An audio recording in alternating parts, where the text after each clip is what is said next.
Sir, you're charged with especially aggravated kidnapping. You're also charged with aggravated assault. And you're charged with theft of a firearm worth less than $2,500. You're talking about stuff that is not relevant. Hello and welcome to the Court of Public Opinion. I am the Recovery Addict, and boy do I have a case for you today. Why is the dog chewing on this guy? I think they have got the wrong guy They there. got the wrong guy, and the dog was biting him. He roughened him up quite a bit. There's a lawsuit. 9 out of 10 judges prefer watching the Recovery Addict live stream in their courtroom. The fireworks are not done. Now we're getting commentary on the cable. Dati Anglican priest service like you. That's literally not true. Scratch all that. Oh, that was terrible. I apologize.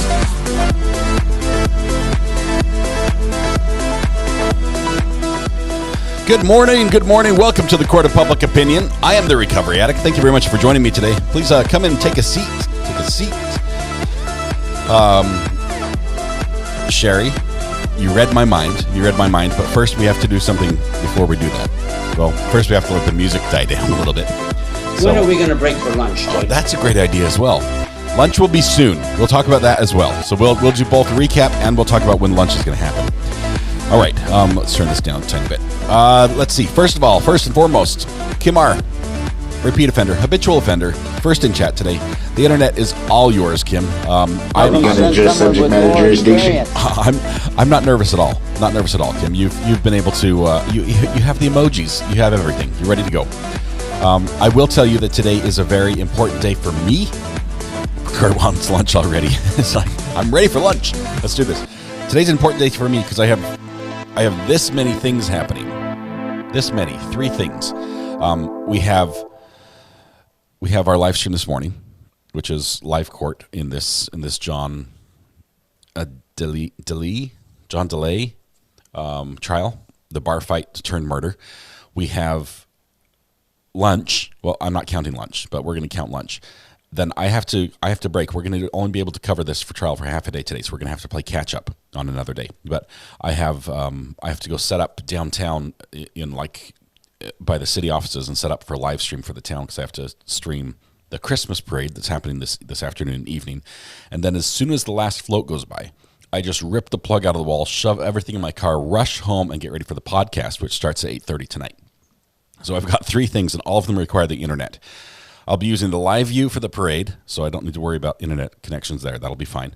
But the podcast, I may or may not have my studio put together for that, so I might be coming to you live from my phone or from my laptop sitting out there petting the cat or something outside. So we'll see what happens. But that is what's happening today. Let's see. Let's turn this down a little bit. Not there. What's weird? Oh, that's what's weird. Wrong screen. Let's go back there. Okay, we are going to do a recap. And we forgot lights up. Hey, ask and you shall receive. I will show you a picture of my neighbor's house. I mean, my house. Just kidding. Don't miss the forest for the trees. I did put lights up. Let's see.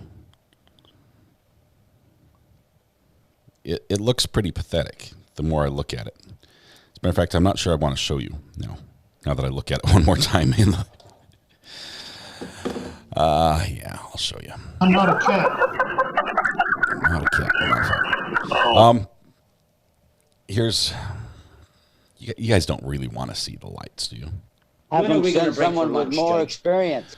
We need someone with more experience all the time. Okay, here, let's bring this one here. Okay. Okay, you guys, let me before I show you this picture, let me just tell you, I am no Clark Griswold, right? I am not going to win any Parade of Homes awards for Christmas lighting. I am not the destination house to go to. All I'm doing in putting up lights. Court started. Why is court started? It shouldn't have started yet. All I am doing is. Let's see. Well, first of all, we'll get court in just a second. We'll catch up. All I'm doing is proving that I'm not the Grinch. Okay, that's it. And so here it is. Boom. I have my lights up. I've got 1, 2, 3, 4, 5, 6, 7, 8, 9, 10 strands of lights. What more do you need to see? There you go. Lights are up. Okay, proof. There it is. And I know I don't do anything above that because I'm scared of heights and I don't own a ladder, so I can't do anything any higher. Buffer. Courts. Let's see. Selena K celebrating 11 months sobriety today. Wow, that is incredible! Congratulations, Selena. Have them send someone with more experience. And is it Shark? Had a birthday last Sunday. Janice is celebrating 6 months membership. Is it Shark? Shark? Because he's the guy. Sharkay? Not sure. Okay, while I get we're gonna sing happy birthday while I get the stream pulled up because apparently they started half an hour early. We're gonna have to catch up here. Okay. La la la la la la. We're gonna sing happy birthday to Shark. And I hope it's Shark, otherwise, sorry. Happy birthday to you. Happy birthday to you. Happy birthday, dear Shark. Happy birthday to you. Kurt, I heard you singing. I heard you hitting the high notes on the harmony. That was amazing. Thank you, my friend. I've always heard you've got the voice for this. So that was wonderful. Happy birthday to Shark and anyone else who is celebrating their birthday today, or if we missed you a previous day. Happy birthday. Hope you have a wonderful day. There's many places you can be on a day like today where you will be celebrated and recognized for your accomplishments, basically just surviving. Just subject matter jurisdiction? But no, you're not there. You're here with us, and that is not lost on me. So thank you so much for that. Let's see. I know the RICO trial has started. Where's the... Where are we at? Hang on. We're getting there. There's our... When are we going to break for lunch? When are we going to break for lunch?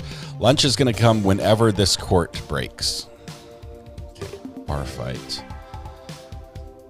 Day 2, is that our trial? No, that's not it. That's not it. Who said it started already? For the record, I don't see it having started at all. Looking at different feeds. No. There we go. Updated today. Has not started. Who told me it started already? That was squirrel. You're joking, right? All right. Happy birthday, everybody. You singing happy birthday and that theme music will always cheer me up. Wonderful, KT. Thank you so much. Wonderful to have all of you here. KQD says no high notes from this voice box. You were dropping it an octave, I think. Crazy Cat Queen says, has it only been a month? I feel like I've always been here in a good way, like family. Love you. Thank you, Recovery Addict, and everyone in chat. Thank you very much, Crazy Cat Queen. Whew, I have to be careful how I say that. It almost slipped out differently. I'm not sure if it would have been wrong, but it would have been differently. Don't quit your day job. I appreciate the great advice, Philip. I'm taking that advice. I will not quit my day job. All right. Let's do a recap because court has not started yet. Oh, that was terrible. Court has not started. Apologize. We're gonna go instead. We're gonna take a little tour down the road, down South Old Granite Street. Is that what it is? I think it's Old Granite Street. This is where we're at today. This is our the scene of the crime. It all happened right here. It looks like somebody did some little burnouts right in front of this as well. Is that just a single tire? Was that a motorcycle, do you think? It looks like, oh no, it's got two, you've got the two tracks for that. Red Pen gifted 5 memberships, and Kim R gifted 1 membership. You guys, you gift so early, and I miss it. Thank you very much for your generosity, and congratulations to those who won 1 free memberships. That is awesome. Princess Buttercup, good to see you in chat as well. Rough. Thank you. Great to have you with us. We are back at the Goat. We're back at the Goat. The Goat is the bar that this event allegedly occurred at, and it's right here. We've taken a tour inside the Goat, but basically the Goat is the local hotspot. Okay, the local hangout, and I can't remember for the life of me. It's in New Hampshire, but I can't remember the city for the life of me. But this is the place. It's more of it's got a country theme to it, from what we hear. But it's a bar. They serve some food. Some of the pictures of the food look good. I mean, it might be worth a try at least. But this is a place where people go and hang out. They have quite a few bouncers there. On this particular occasion, I think back in January of this year, which is a chilly. New Hampshire, just for the record, for those who have not been there, New Hampshire, it's in Manchester, New Hampshire. Thank you very much for that eggnog. Manchester, New Hampshire gets a little chilly during the winter time if you haven't been there before. But this place is hopping, and it's like it's always hot at the Goat, and that's the place to be. And so there at the Goat, we have a couple people that show up, a couple different groups. There's one group of girls and two group of guys specifically, and in that group we have a girl who was a former girlfriend of one of the guys who was our defendant. Okay, John is our defendant, so a former girlfriend, and then we have this Timothy guy who might be a professional fighter or might not be. Maybe he was just spouting off. But John is big, Timothy is small. We'll call him Little Tim for now. You've got former girlfriend in the middle, and apparently Tim, and there were some words between these two, John and Tim, a little pushing, whatever. They shook hands. It was all good, and then it didn't really end there. John left. John went around doing what he was doing, and Tim and his group of friends were talking to these girls and saying, "Hey, we could knock him out with one punch," or something to this effect. It says, "Hey, I could knock him down with one punch. I'm a professional fighter, so not about size, it's about technique. I could take him down." And there may have been actually wording to the effect that this was more than hypothetical. This was more of like, here's our plan. So all this is sort of gray. We're going to get some more details on to flesh that out. So the girls, having heard this, they're going get more drinks and hear this conversation. They go back and tell John, "Hey, this guy's gonna knock you out. This guy says he can knock you out." And of course, it incites a little bit of contention between the two groups. And sure enough, this group that Timothy's in, and I don't think it was Timothy. I think it was one of his other buddies. Throws a sucker punch at John and gets him like right on the side of the face with rings. Okay, so it was cut up on his face. John is livid. He's probably also a little bit. I think he had something to drink. We haven't heard his blood alcohol content yet, but I'm guessing that he had something to drink. So he does what people do when there's a fight, and he yells and screams and causes a ruckus and gets kicked out of the bar. They escort him out. He was the loser, and he's yelling, "Who punched me? Come on, fight me like a man. Let's finish this. Bring it outside. Who was it?" And as he gets kicked out, because I guess it's like hockey rules. The loser in the fight goes in the penalty box. In this case, he was the loser because he got hit and didn't throw a punch back, and so he got kicked out of the bar. And then a few minutes later, this Timothy guy, who was the victim in this case, also exits the bar. And we have some body cam footage. We have some security camera footage of lots of this happening. But once it goes outside, there's more altercation. It doesn't end. They don't just leave and go home, right? There's some back and forth and following and chasing each other and some words thrown. Some pepper spray on Timothy's group. One of his buddies wields pepper spray. Well, at that moment, John chooses to reveal that, "Hey, you brought pepper spray. I brought a sidearm." And he displays that. He tries to display it, drops it, picks it up again, displays it again. And so that causes a breakup. And then for some reason, again, they come together again. And at that time, John apparently felt threatened because he says it was in self-defense. And he fires 9 rounds in about 2 seconds into Little Tim. And that was Little Tim's last visit to the Goat or anywhere else except for the morgue. And that's how it ended. And so the police who were there was an off-duty officer there in the Goat, sort of acting as like a backup bouncer. He wasn't really like enforcing anything. If the bouncers saw some action, he'd go to it. But he shows up. We've got some body camera footage from him. He calls it in, gets some help there. The police are there right away. John, fairly cooperative from the get-go, obeys every command except for lay down in your face. Doesn't do that one. But goes in custody. Fairly, he's just saying, "Hey, self-defense," and that's where we're at. So we've had a few witnesses testify. We had a police officer or two. We've had a lab tech testify about the firearm itself. We've had one of the girls from the group testify, and she's not really good friends with this former girlfriend, since she thinks that this girlfriend sort of. When are we going to break for lunch, Judge? Did one claim to be MMA? I think it was something like that, like a professional fighter of some sort. Yeah, it was. Yeah, so that's basically the the background of where we are in this trial. And let's see. And then any minute now we're going to get probably a new feed. There it is. It's gonna come in a little bit. It's not live yet, so when it does go live, we'll take that. But so that's what happened. It all happened right here in front of the goat. Well, it started here at the goat, but that when they left this little door, this little dark alleyway, that's actually the entrance to the goat. When they left there, they ended up down the street here. And if I can drive my Google car a little ways, there we go. Drive down the street. No, I'm not speeding. This is the speed limit. Let's see. This is the Manchester Makerspace. On the other side of this, where let's see, I think it's called Soho, and I'm not sure what the store is, but this is there it is, Soho right here. Boom, there's Soho. So between Soho and Manchester Makerspace, there's a little alleyway. Our defendant was right in front of Soho, sort of walking back towards the alleyway when the police showed up. The victim ended up pretty much dead center in the middle of the road. See what I did there with dead center? Sorry, I probably shouldn't joke about that, but he was in the middle of the road right out here, like right where we're standing right here. This is the spot. Okay, that's where he ended up, and there's shell casings all over the place. There is one camera that sort of looks down the road from this way, and it looks down towards Soho, and then if you go down to the other side of the goat, down here just a little ways, there's another camera. Come on.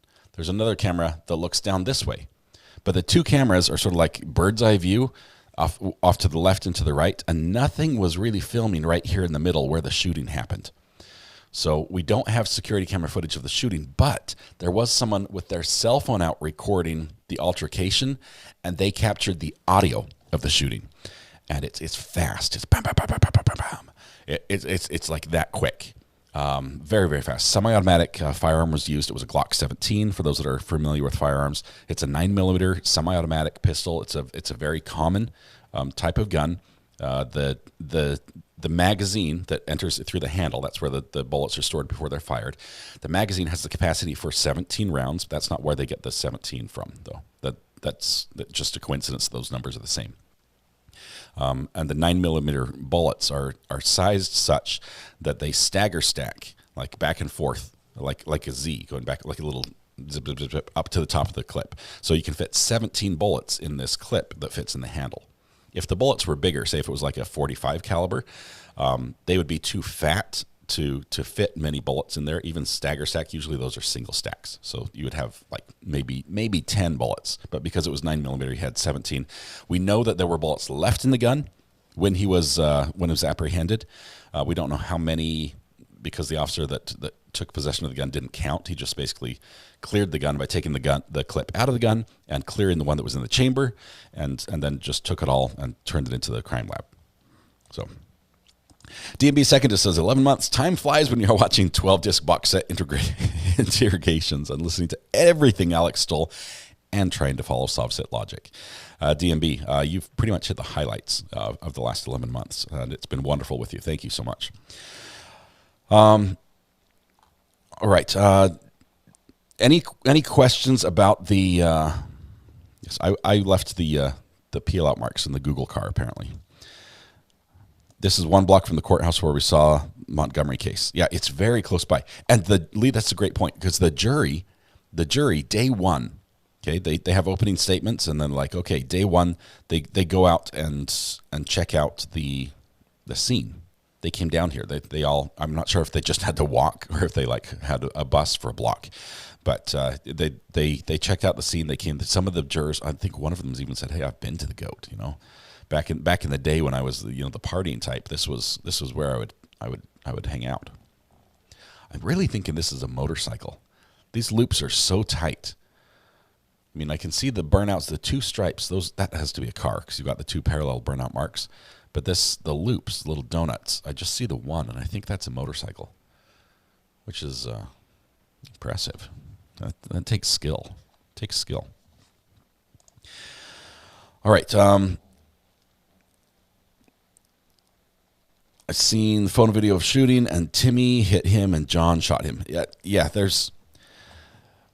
there's some stuff that went on, and we're trying to get to the bottom of this right now. We don't know exactly how it works out, but we're getting more testimony. We expect to hear from the former girlfriend. That will be interesting what she shares, but as more testimony happens, it's going to be a pretty quick trial. I imagine if this goes 2 weeks, I'll be surprised. Crazy Cat Queen, 972 watching, only 292 likes. Math, not mathing. Please hit like, guys. Thank you, Crazy Cat Queen. Appreciate that. I'm now a tire track expert. Well, we've had enough testimony. Which trial was it? Which one did they bring the wheel in? This was it the Border Patrol guy? I think it was the Texas Border Patrol agent that killed those. Have them send someone with more experience. Yeah.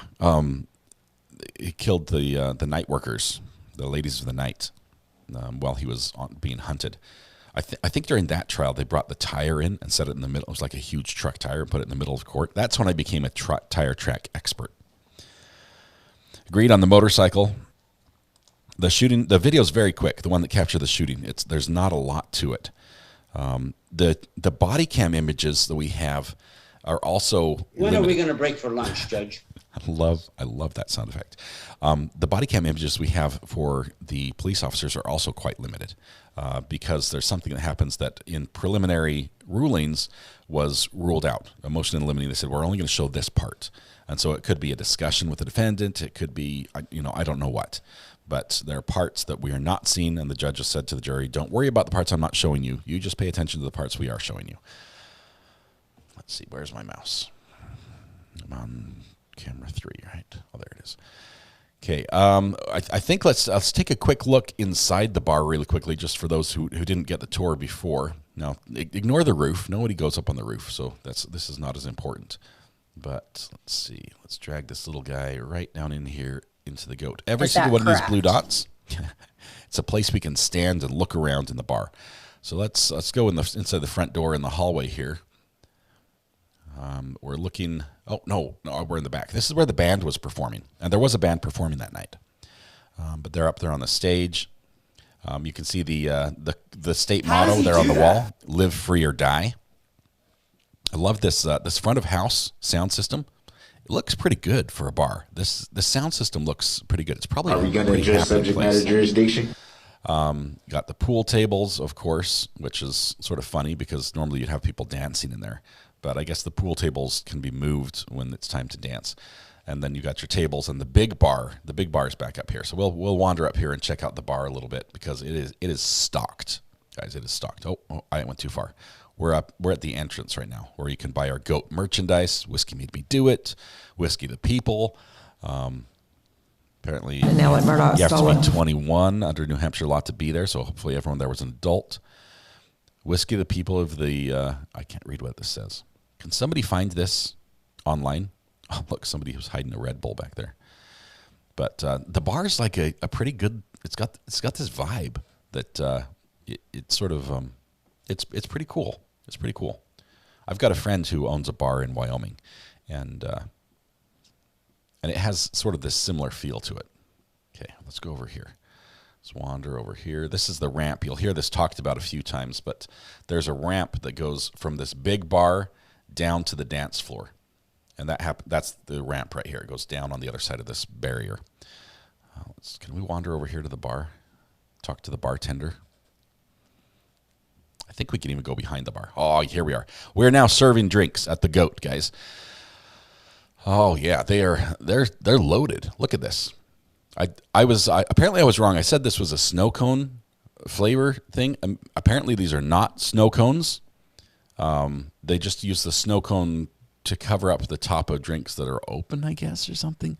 That's what I gather. Maybe one of you who's done a little bartending back in the day could clarify. But looking at the floor, I mean, this is the first place you want to look if you're looking at a bar. It's clean. I don't see pull tabs. I don't see spilled beer stains or anything. It's pretty nice. There's even ice. There's even ice in there, and maybe a little bit of garbage. Yeah, a little bit of garbage in there, I think. But mostly just ice. They use Oracle for their point of sale system. That's probably not important, but now you know. And anyway, this is what the bartender sees as this is all happening. And wow, old elk, piggyback. You see any like Papio-Dan? No, what's the bird dog? Yellowstone. We got something Maker's Mark up there. Apparently, this is a good selection. A good selection. And all the flavors and colors. And of course, there's our goat on the wall. All right. I was not watching chat, so hopefully that you guys got to see all that. Oh, yes, I was on the right screen. Okay. We have Chris Wallace. Welcome to the gallery. Green Courthouse by your name. Thank you very much. Now that you guys have a lay of the land, you've seen pretty much as the jury has seen, and I've pretty much got you up to speed on everything else. Japanese rice whiskey, or whiskey rice, or Japanese. I read nice as rice. For some reason, Japanese and nice in the same sentence means rice. They need the pour on the tops, but they don't have them, so the snow cone things are to keep the gnats out. They don't. Oh, like the little spout. Like it. The only thing you know what it looks like to me is like the drinking thing from like a rabbit cage for their water, or a gerbil cage, right? Is that what you're talking about? The little drinky dispenser on the top. Clearly, I don't go to bars often enough. I don't know what. No top shelf stuff. We'll have to ask Ivan. Whistle Pig is pricey. I was going to say we're going to ask Ivan what the if they have a good selection or if this is more the cheaper stuff. Please don't ever move a pool table. That changes the whole game. KQD has a bit of skill and an experience when it comes to pool tables. I may or may not have played pool against you. I think I did. I've definitely played on your pool table. I own a bar. The rubber covers are a pain and get lost. Okay, so the snow cone thing is the way to go. Are these like oil? Are they like oil fillers? Or are they really a snow cone spout? Is there a hole at the end? Looks like a fun place. It really is, and this is like a spot where we really go. KQD uses one of those spouts on her olive oil. To reset the slate on her pool table. Moving it definitely makes it wonky. Yeah, getting a pool table set up is not as easy as hiring people to move your piano. Apparently, it's more of a science and an art. Those are not bottom shelf whiskeys. All right. The goat is dog friendly. It has a micro wrestling all-stars on December 27th. Tickets are $25. Seriously, I looked them up. And they're also hiring if you're interested. If you're in the area, we don't have to watch here. Anyway, so this is the goat. It's a happening place. We're going to hear more about this as you hear testimony today from the different witnesses. When you're talking about when they came in, check the ID at the door here, the bouncers, where they went up to the bar to get drinks, then down the ramp. This will give you an idea of where that is. The bathrooms are way at the back. I could take you there, but I think they're way back here. Let's see if we can wander way over here. Come on. Here we go. Whoa, we just warped right there. Nope, we just got kicked out the backside of the building and into somebody's car or onto it. It seems flat. I don't know how we got here. I imagine this feeling that we have right now is something similar that many people who go to the goat experience after leaving the goat. Pumpkin spice latte. Yeah, we just got bounced right out of the goat, and I don't even know where we are anymore.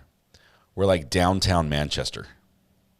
I can't get there from here anymore.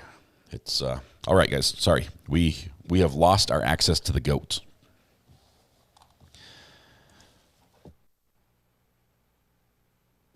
I think someone punched me in the face. Who punched me in the face? Do you want to take this outside?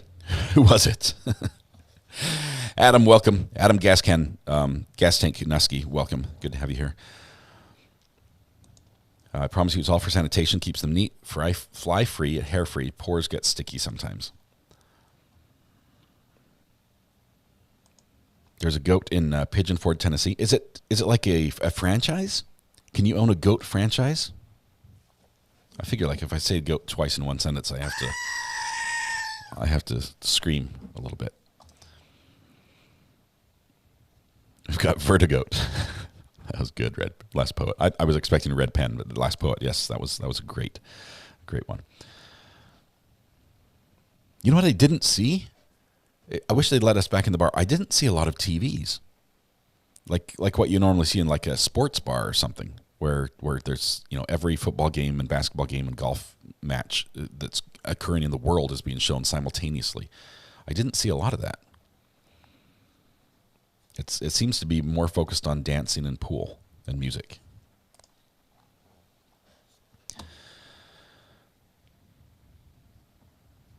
It's Local Goat and Pigeon Forge. So is this a standalone business? Court starts in just moments. Actually, any minute now, court's going to start. We've got the audio turned on. As soon as the audio happens to come from court, you guys are going to hear it. So we're listening right now. Liz, I'm not solid on these facts. I don't know I know that Timmy apparently did approach, maybe to help out a friend, or maybe because a friend was talking to him, or there was something going on. But at one point, I think Timmy did approach and possibly punch John. Possibly. Will you be opening a goat in North Carolina? I don't have enough decorations to outfit a goat the way that the goat needs to be outfitted. Alita Lay, yes, Chad Daybell case will be audiovisual, real time from the court, April 1st. April 1st, that case begins. Yeah, so that's a win and a loss. It's a loss for Court TV, who was directly responsible for the loss we got with the Lori Vallow case, because they got us kicked out of court. But now in this case, Chad Daybell does want the case televised. It will be televised using like Zoom or WebEx, so the court's going to provide that feed, and then we'll all have access to it that way. So we'll get that one, I think. The family owns 4 of them from the webpage. Thank you, Valerie, for doing the homework for me. I could have looked that up, but I didn't. You did for me. Thank you. Vincent Van Gogh. I love it. Yeah, we have not missed the start. We're waiting to get started here any minute now. They apparently, though, this court does typically start late. Could add a goat bar to the bread and breakfast, or to the Airbnb. Gerda says, just popped in to say hi to everyone. Busy with month end meetings. Gerda, I would give you authorization to skip those, but I think these are actually important ones, so I'm going to need you to be there for us to get that business done, so you can join us after month end meetings are over. April 1st was a wedding anniversary. That's cool. What is micro wrestling? DMB, I hesitate to ask because I've heard of some like little people wrestling. I don't know how I feel about this. It seems, when I hear about this, it seems to me that, well, first of all, no matter who you are, if you want to wrestle and that's your thing, do it. I'm not here to stop you. Okay, size should not be a factor when it comes to whether or not you can wrestle. But often when I hear this, and possibly it's because I've never attended one of these events, it feels like the old day circuses, which were more like traveling freak shows. It feels like it's that sort of voyeuristic type event, and I'm not big into those. I really am not. RA is the goat. Thank you, Thomas. Think you're the goat. Looking forward to the podcast tonight, although I have not provided anything for content, and I apologize. Amy says, this trial's in my city. Not the first time this bar area is in the news. Where else would you go, Amy, other than the goat? Where would you go to have a grand old time? I was trying to make an anagram. Grand old a time. That would spell goat. That's what I was trying there. Sorry, guys. It was a weak attempt.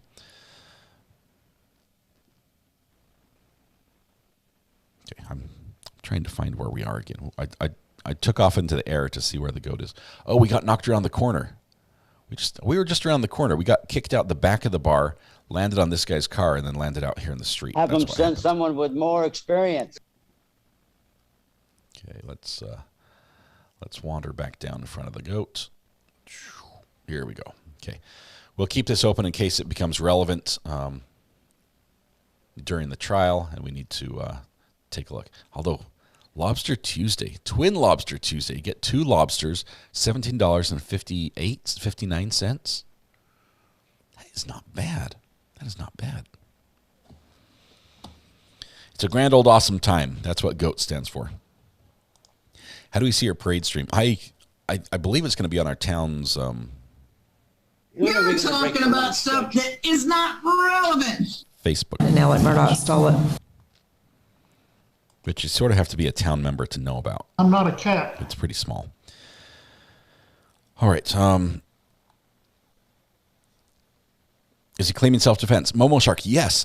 This is a great question. The defendant, John, from the moment the police engaged with him, first of all, he hands up, dropped the gun, hands up, complied, knelt on the ground, put his hands behind his back, did all that, everything except for lay down on his face. He was saying it was self-defense, it was self-defense, it was self-defense from the moment the police engaged, and he's stuck to that story.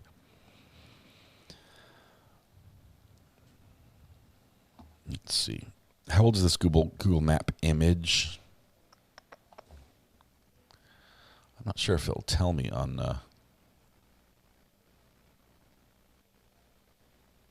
9/23. So this is current.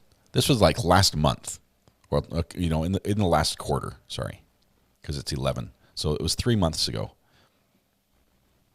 So these are fresh tire marks, and these oil spills, they're probably still there.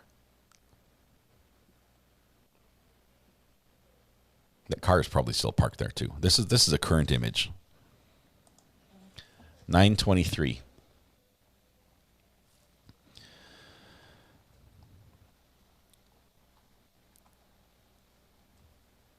All right. Court is still waiting to begin. We're on day 3. So math is hard, Steve. Math is really hard. Are we going to address subject matter jurisdiction? Valerie, I'm serious. The whoever does the photography for the food at the GOAT has sold me on it. I don't know. I mean, the price looks good for the lobster as well, but the pictures are really good. They have like it's like a blue bacon burger or something in there. And I don't like blue cheese at all, but it looks really delicious. Love the garage door mural. The colors are great. That is really cool. Let's take a look at that real quick. Let's wander down the street here. Everyone, keep your hands and feet inside the ride at all times. If I can find the keys to the car, we're going to drive here in just a minute. There we go. Here we go. So this is, I mean, technically it's boarded up windows, right? Which normally looks bad. This is a roll-up door, which is a security door, but they've done the matching motif on all of them, and it does look pretty awesome. And then down here you've got the 54 painted on that. I think that's the address. I don't know. Does anyone know what 54 is there? Okay. Anyway, that's where we're going to be right there. Did the windows too? It's just plywood bolted over the broken windows, but they made it look good. That's the makerspace. For those not familiar with makerspace, typically a makerspace is like it's a business that's focused on creation, whether it's on 3D printing or they might have machinery, lathes, kitchens. Sometimes they get into some weird stuff that way, but it's a place you can go and use their facility, their equipment to create your product that you're then going to sell. So it's a cool way to get into production, especially early on for small businesses where you don't have to shell out all the cash up front to buy the equipment because you can just rent it. It is a nice area. I like the vibe. It's really just a pretty cool place there. All right. 50 Old Granite, so that 54 would be the store next door.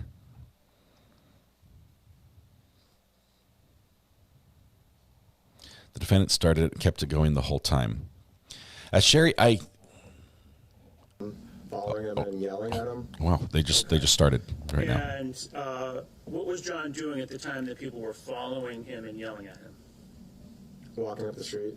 Okay. And where was this Old Granite Street? Yes. And was he walking from the area of the Goat towards the area of Soho? Yes. Where approximately was he in that distance when people were following him and yelling at him? He was probably right in front of the Goat, about to be in front of Maker's Space. I'm not sure what that place is called. And the girls were like on the wall between the two businesses, and that's where it happened. Okay. That's where he had the interaction with Yes, the girls, right? yes. But then I think this is a then you defense said there were witness they're people taking out of following turn. him, right? Yes. Where was John when people were following him? Same spot. Okay. Prosecution has not And, rested yet. They just had to take this guy out of turn. Did you ever see John use a gun at that point in front of the makerspace? What did you see him do? I saw him take out a gun and put it into the air, and I heard a click. Okay. And did he say anything at that time? I believe he said next person that touches me is getting shot. Okay. Just that. And then what did he do? Continued walking up the street. Okay. When he continued walking, so he didn't shoot the gun at that point, right? No. And did anybody say anything in response to that? The group of gentlemen that were following him went across the street to the parking lot connected to Bank of America and got stopped by their cars, I presume, and yelled, "Oh, we have guns too." Okay. What were the exact words that they yelled? We have guns too, pussy. Okay.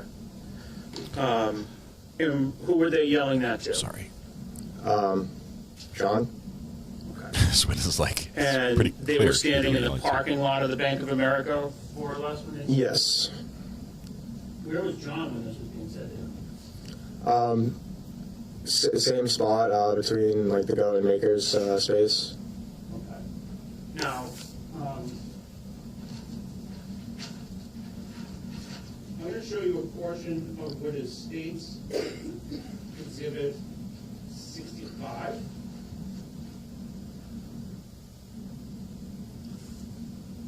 Thinking dark fern green, maybe? Evergreen? Okay, this is a defense witness taken out of order. What they do is this guy, he might have a vacation or a cruise planned or something, and he's going to be out of town. So they've stopped the prosecution presentation. Defense gets to go up and have this witness really quickly, and then they'll go back to prosecution. So it's going to be a little strange. So now we're on direct, I believe, from the defense, and then the prosecution, the state, will be crossing on this witness. And the judge is wearing a fine bow tie again today. Perhaps if you can get off the witness stand and I'm going to have you step over to that screen.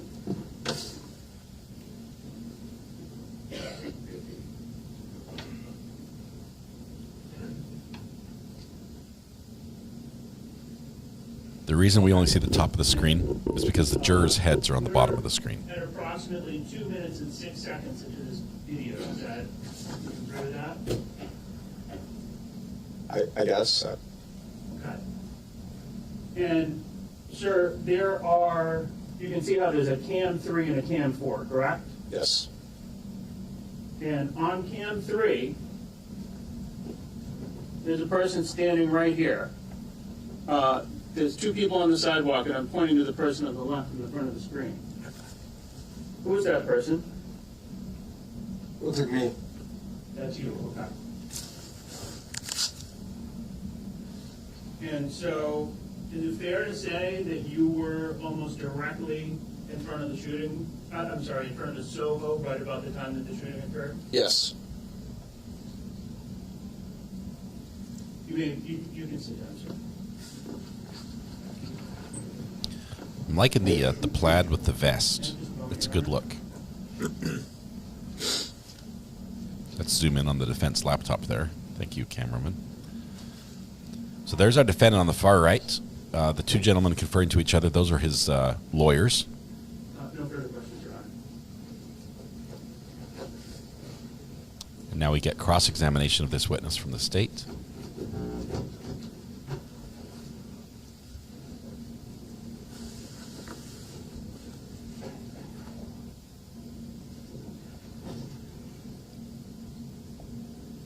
While they're talking this over, let me just say, I think in the Young Thug trial, we're going to have a mistrial.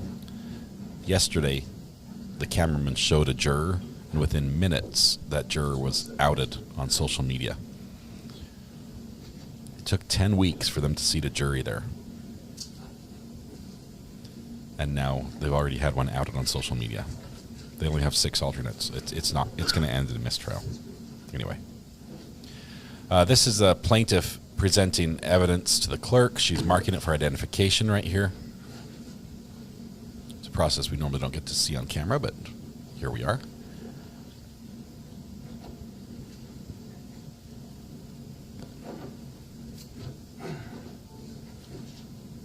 Good morning, Mr. Enright. How you doing? I want to start off. So this happened about 10 months ago? Yes. And that night, you spoke with a uniformed police officer? Yes. And that was right after this happened? Yes. An hour or so? And you're aware he had a body-worn camera on? Yes. And you're aware there's a transcript made of that? Yes. Okay. And obviously this was 10 months ago, but just for purposes of the record, the comment about the guns, you had said that we all have guns too. The actual statement you told police was, they're like, it's New Hampshire, we all have guns too, pussy, right? Yes. Does that sound more accurate? Yes. Okay. And you remember it was probably better then than it is now, given that it was 10 months ago? Yes. Okay. All right. And I just wanted to clear that up. So let's go back to the moment you come out of the goat. So you said the defendant's coming out of the goat and he takes a right to go up the sidewalk.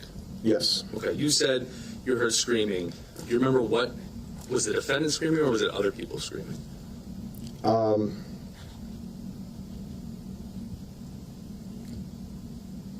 I don't remember. Okay, that's okay. Did you hear somebody screaming, "Where you at, pussy bitch," as he walked out of the bar that night? Yes. Okay. Evangeline, I know you didn't sponsor that last comment. Takes that towards right Mrs. out of the goat, R.A. Camera starts walking Fund. up Soho. Thank you. We'll get that to her. Between the goat and between Manchester Makerspace, we have two groups of people following him or interacting with him, correct? We have this group of girls, and they were spitting at him? Yes. Okay. And you said one of them was actually taking a swing at him? Yes. Okay. This other group of gentlemen, you said there was 4. Have you in the past said that there was about 6 to 7 people following him at that point? You recall that? Yes. Okay. So a large group either way? Yes. Right, there's a lot of stuff going on in this moment.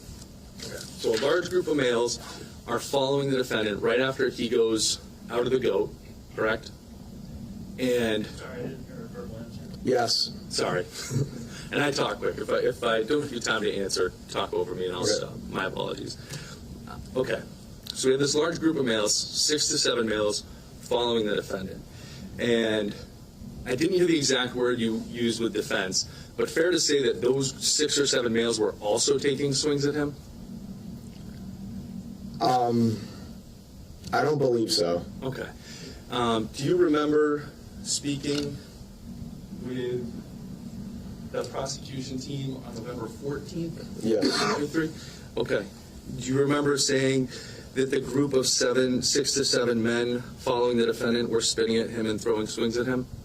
Yes. I probably included the girls in that group. Okay. Because I assume they're all together. Okay, so that whole group. But so the men were swinging at him or weren't swinging at him? I don't recall. Okay.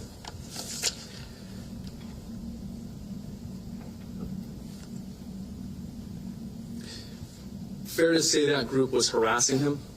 Yes. Okay, and that's clear from your perspective, right? Yes. There's no question in your mind that that group that's following him, and we're talking about before you see the gun, right? We're talking about between the goat and when you see the gun, this group is definitely harassing him. Yes. Okay. All right.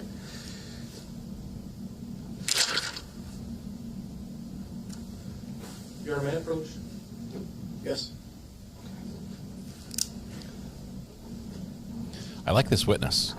He's not volunteering extra information. He's not defending himself, and he's admitting when he makes a mistake.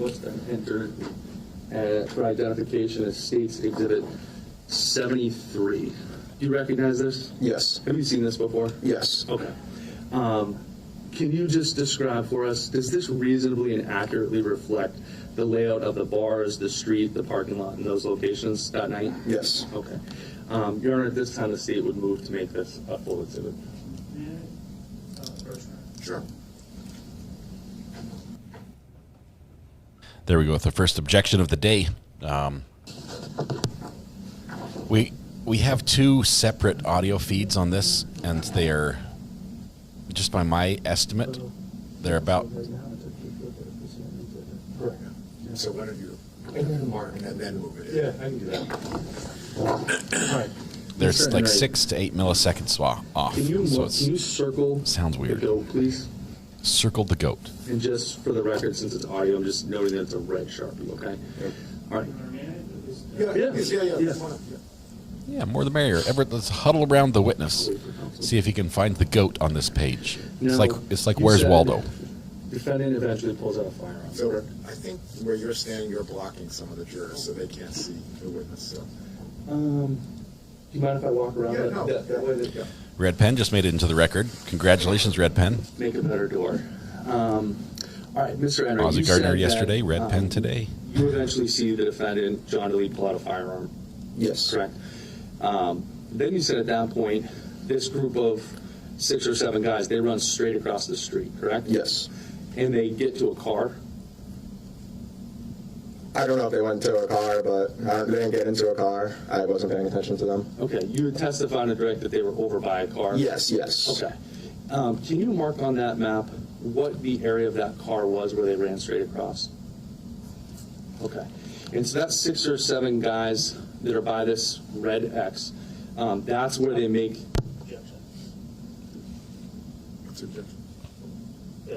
He said there were 6 or 7 guys by the red X. That's supposed to be testimony. He did. Well, Claire, why don't you ask him? Mr. Enright, I'll go back. I thought I covered this.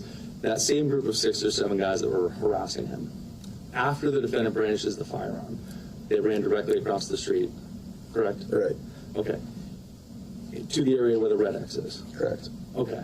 The area of the red X, that's where this group of people, that's where they made this statement about, it's New Hampshire, we all have guns, pussy. Yes. Okay. They weren't walking up the street at that point.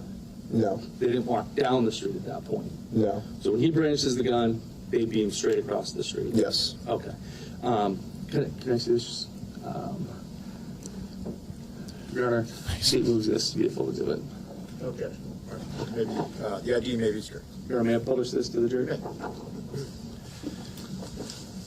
going to strike the ID, publish it as evidence. The testimony is interesting. The prosecutor is trying to get him to say there were 6 or 7 guys that were trying to attack him. That number, that 6 or 7 guys, includes the girls that might have been with the group as well. So the witness isn't doing a very good job. Clearly, it's a sky view of, it's Google Earth looking down at the goat. That's what we just had.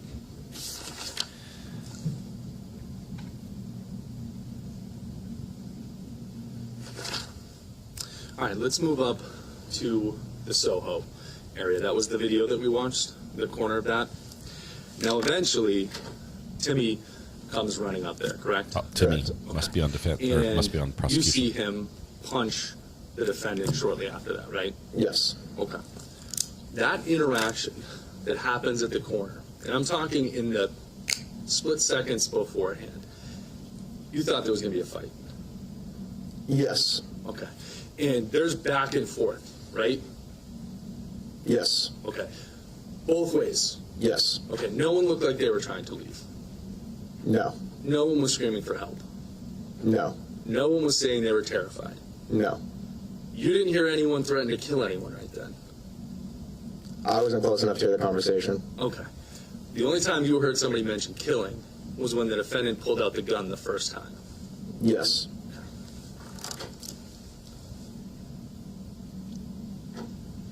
Your Honor, I see there's nothing further. Any redirect for this witness, or can he go on vacation?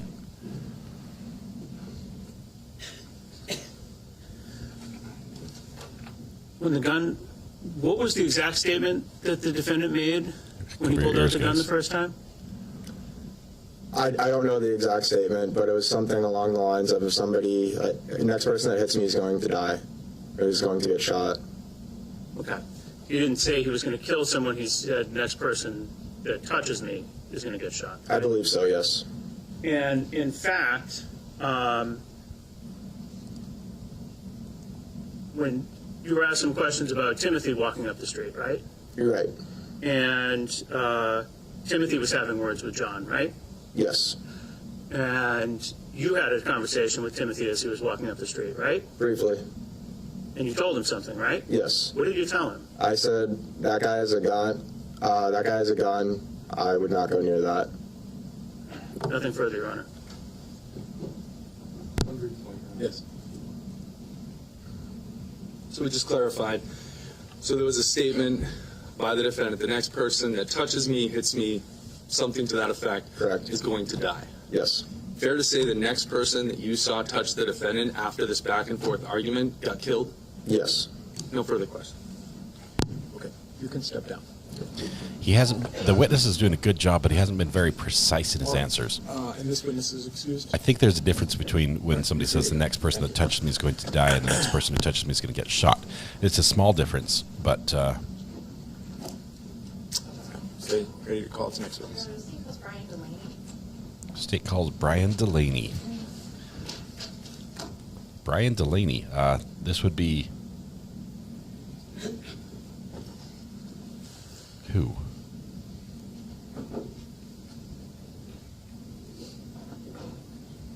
Yeah, the green screen. I drink the color of green screen. That's what it is.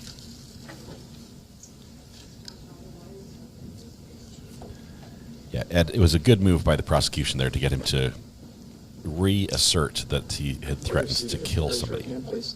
You solemnly swear the testimony you're about to give will be the truth, the whole truth, and nothing but the truth, so help you God? Yes, sir. Please have a seat. Good morning. Good morning. There's water and there's a cup up there for you if you need it. Put that real quick. There's also a microphone in front of you, so just be Here we go. ASMR. And I'm just going to stay back here, so I'll let you know if I can't hear you for some reason. Sounds good. So could you state your name and spell your first and last name for the record, please? My name is Brian Delaney, Briandelany. Oh, he's right on where both are of you them. currently employed, Mr. Delaney? The Goat in Manchester. What's your job there? Bouncer and bartender. How long have you worked for the Goat? Double duty. About 2-3 years now. And when did they open? The Goat in Manchester opened 2 years ago. So you've been there the whole time, pretty much? Yes, ma'am. Have you always been a bartender? No, I used to just bounce when I first started. And what are your responsibilities when you're a bouncer for the Goat? Mostly just keeping the peace, checking IDs, making sure no fights break out. And if fights did break out, what would your responsibility be in dealing with that? It would be to split the two up.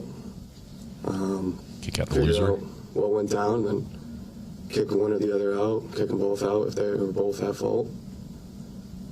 And I assume you're not working by yourself when you're doing this? No, we had a pretty big crew. We have a pretty big crew. Like 5-6 guys, maybe. Okay.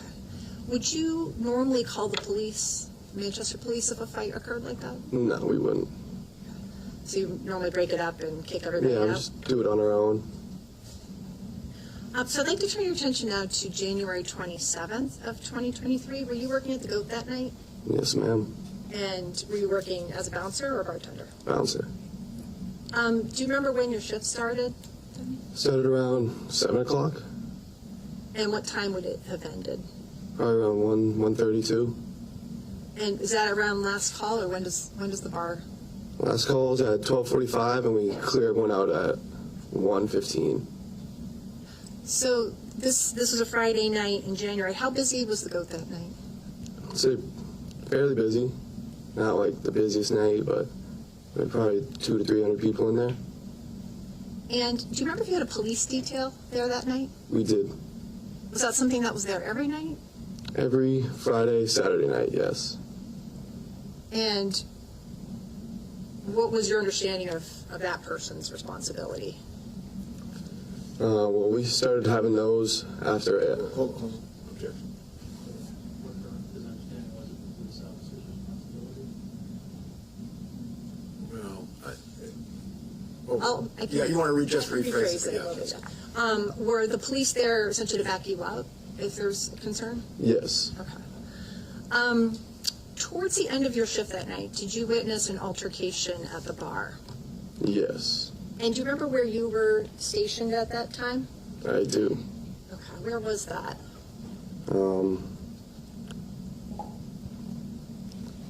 Probably 15 feet away, 10 feet away from the altercation. Okay. I'm going to show you what's been entered as State's Exhibit 33. Have you seen this diagram before? Yes. Okay. And is this an overview, basically, of the goat? Yeah, it's like an aerial view. Can you show us, if you don't mind coming down to where the larger TV is, can you show us where you were on this layout? It was right here. So where's the main bar area again, just to orient people? This is the main bar. Okay. And you're down in that kind of top of the diagram? Okay. Thank you. Gotcha. Can you describe for me what you saw or heard when you were? I saw John and Timmy exchanging words. Okay. So I'm going to stop you just for a second. When you say John, who are you referring to?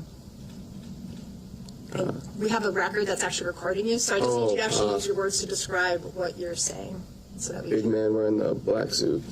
Okay. Is he standing up right now? Yes. May the record just reflect that the witness has identified the defendant? It will. And when you say Timmy, can you describe who that is? Little blonde man. So where was Timmy when in this? They were at the bar, John and Timmy, standing next to each other. Okay. And I'm going to ask you just to talk up just a little bit. Yep, sorry. No, it's okay. Was there anybody else there that you knew, or just the two of them? Sarah, a girl. And how do you know Sarah? Just from working at the Goat. She used to come in a lot. Did you know who she was with? She was with Timmy. So can you describe what you're seeing for an interaction between? They were exchanging words, and it seemed to get not too friendly. Like they were pretty much kind of curse, talking shit. That's pretty much what they were doing. Could you hear exactly what was being said, or just kind of the nature of it? Here we go. Kind of demeanor. As a bouncer, I see this stuff all the time. When the stiff stuff starts to get a little more intense, I knew something wasn't so chill. Copacetic. So as a bouncer, when you notice this, do you start paying more attention to it? Yeah, definitely. And what did you see as you were watching this interaction? I saw that they were getting kind of, not aggressive, but it was starting to get a little too much, that something might break out, like a fight. So I went over there and broke it up. I'm going to show you a still from State's Exhibit 50. Meaning it's just a photo from there. Have you seen this photo before? Yes. Okay. Can you, do you see yourself in the photo? I do. Okay, where are you in this? I'm right at the bottom. And actually, if you don't mind walking back over to the big TV again, can you just point out where you are? I'm right here. Okay. And do you see where the defendant and Timmy are in that picture? Yes, right here and here. Okay. So Timmy's kind of in front of him? Yeah. The defendant's like yelling in his ear. Was this around like this time frame? Is this about when you started noticing that something was going on? Yeah, definitely. That's when I was like, something, they're starting to exchange some, words. Okay. You go ahead and sit down. Thank you. So, before you broke it up, did you see anything physical happen between the two of them? I know you've described the hearing words, but... No, I didn't see anything physical. Just like the signs of like, these guys aren't too friendly with each other. Okay. And do you recall speaking with the police about this incident that happened pretty soon time after it happened? Yes. Okay. Do you remember describing something to them that you had seen that was physical that happened between the defendant and Timmy? Could you say that again? Sorry. I didn't word that so well. Do you remember describing something that you had seen between the defendant and Timmy that was physical at that time? I don't remember if I said something was physical or not. Okay. Would it refresh your memory to see the report that the officer wrote about the conversation that you had?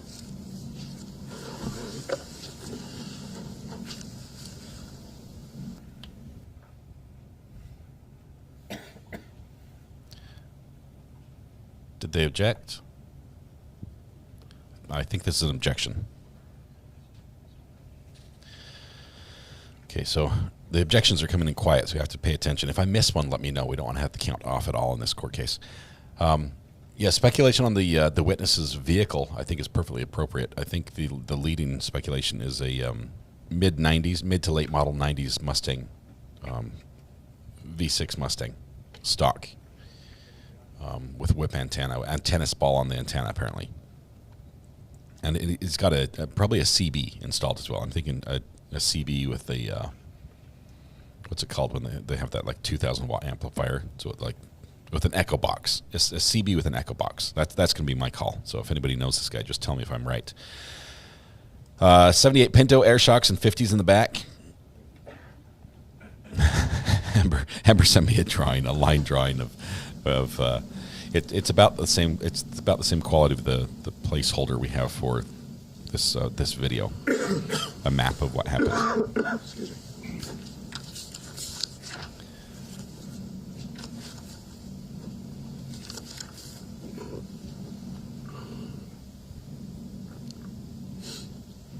This guy really likes being a bouncer. I'm guessing he made more money as a bartender, though. If I may approach, Sharon. Of course. So, Mr. Delee, you said you remember speaking with the police officer that night? I'm sorry, not that, but shortly after it happened.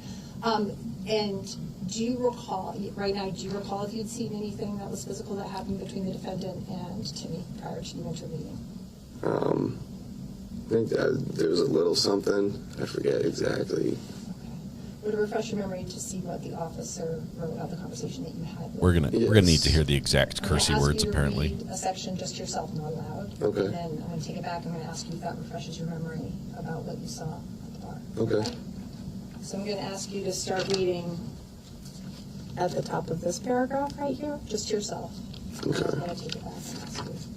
I'm thinking this guy's Mustang has one of those aftermarket imitation leather steering wheel wraps on it. Probably fuzzy dice hanging from the rearview mirror. And I'm going on a limb here, but I think he's also got a tow hitch installed on the Mustang. One of those U-Haul tow hitches installed. That's just what I'm feeling. Side pipes. Needs side pipes. That does refresh me. Does that refresh your memory? So can you tell me, what do you remember seeing between the defendant and Timmy before you intervened?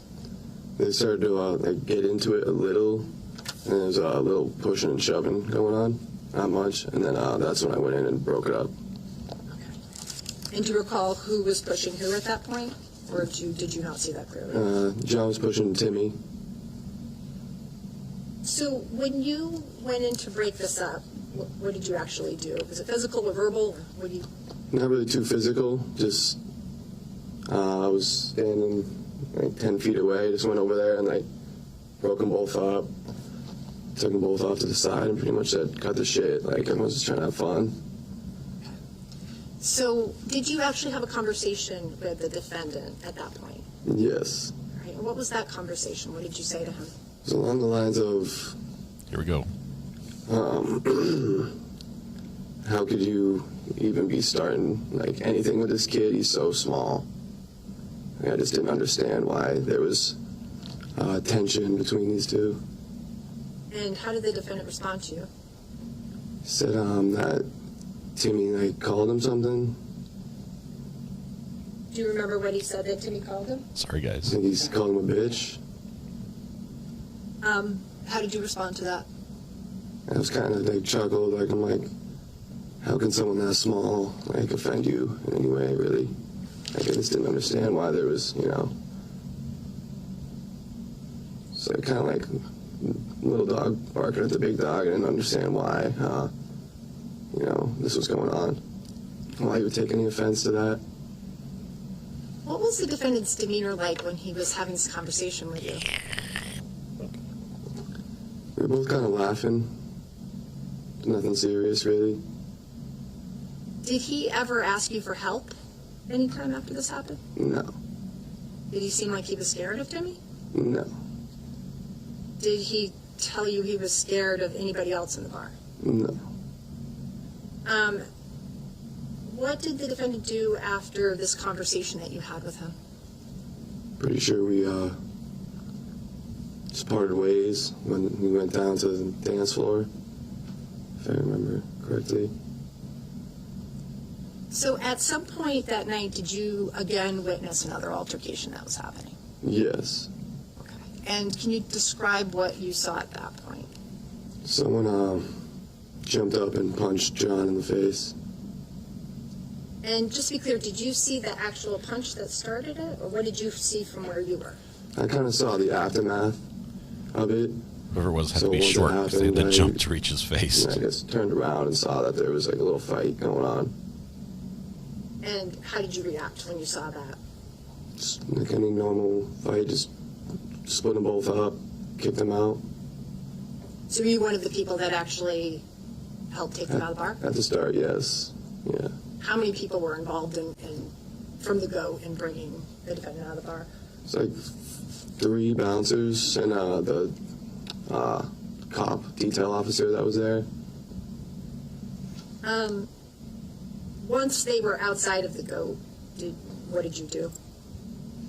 Once we got them out of the go, just go back to normal. Carry on with the night. At some point after that, did you wind up going outside of the goat? Yes. And why did that happen? What was going on?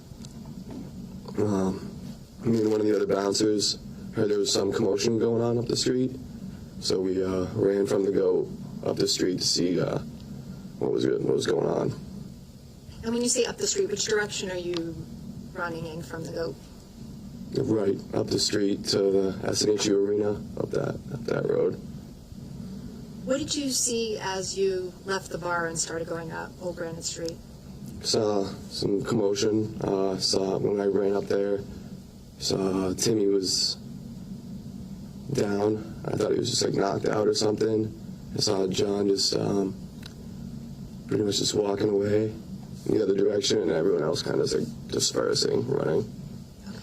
So when you say Timmy was down, what did you actually see as you were walking up towards him? Well, I didn't hear anything. So when I first saw him, I just thought he maybe got when I got punched. He was just knocked out. So I thought he was unconscious on the ground. Was there anyone with him at that time?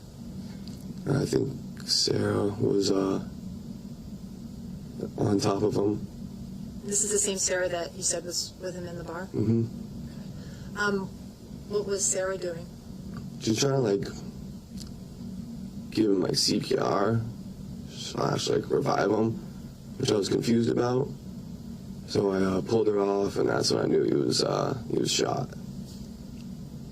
That was the first point that you realized that? Yeah. You pulled her? You said that you saw CPR, what the he pulls her defendant off. was. Can you describe again what he was doing when you saw him at this point? Just pretty much just walking away, away from where Timmy was lying. Just casually walking. And what direction was he walking in? He was walking kind of towards the alley behind Soho, that restaurant right there. Were you still there when the police arrived? Yes. Okay, what did you see? I saw them run in, their guns pulled, and get John on the ground, arrest him. Are you still have a moment, Your Honor? I'm really liking these witnesses. I know we're having a little fun at their expense, but I'm really liking these witnesses. Just a few questions, sir.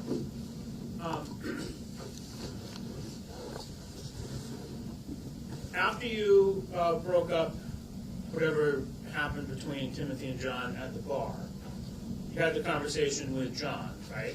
Yes. But you also had a conversation with Timothy, right? Yes.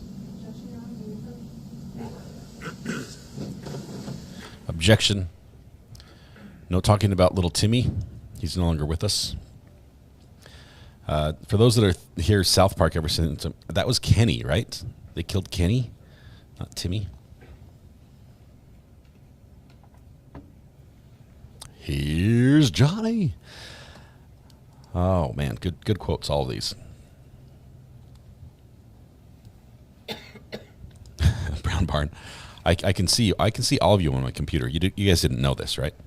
Yeah, YouTube actually has a new feature where I can see all of you when I'm live streaming. That would be awful. For those of you that are scrambling away from your computers or diving for a blanket. No, don't worry. I kid. There's a Tim A as well.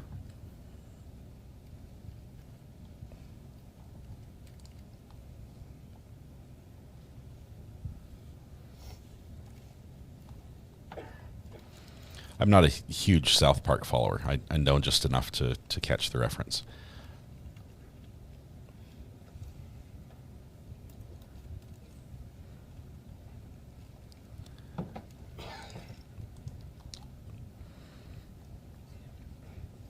Puts tape over camera.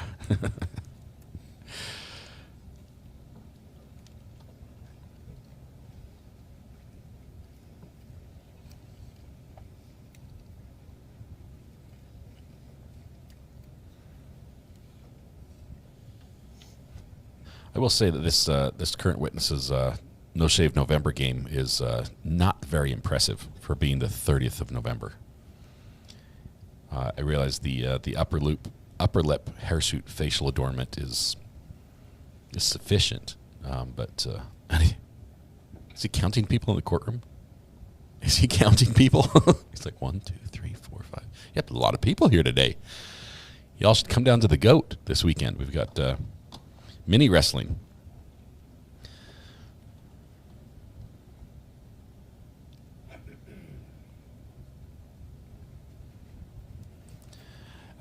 Ivan, I believe it or not, I just don't watch TV. That's it. I went to school for TV, but I don't watch TV. There is a part one. I went back and labeled it. I think if you go to the playlist, we've got this one labeled as I think it's John Delee. John Delee. We've got a playlist for this one, so all the videos in this trial will be in that playlist. So go through the playlist and you'll see it there.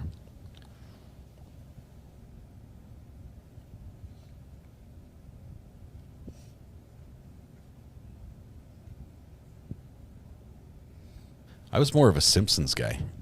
Simpsons is like the quintessential American family, right?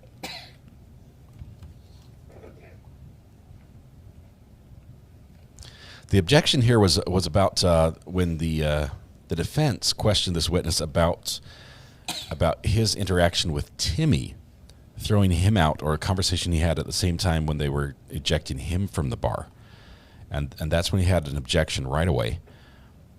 Which leads me to believe there might be like a motion in limine that was, standing order to not bring up something for some reason.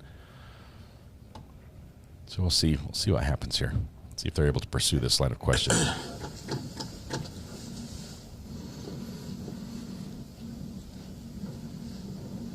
Just backing up so make sure I'm asking the right question. Did you have a conversation with Timothy immediately after you had the conversation with John? Yes. And It's loud. what was the conversation that you had with him? What did you say to him? What did you say to him? It was along the lines of like, what are you doing? Why are you like talking shit with this huge kid? Like, I was confused why he would be participating in like the shit talk. Did he give an explanation?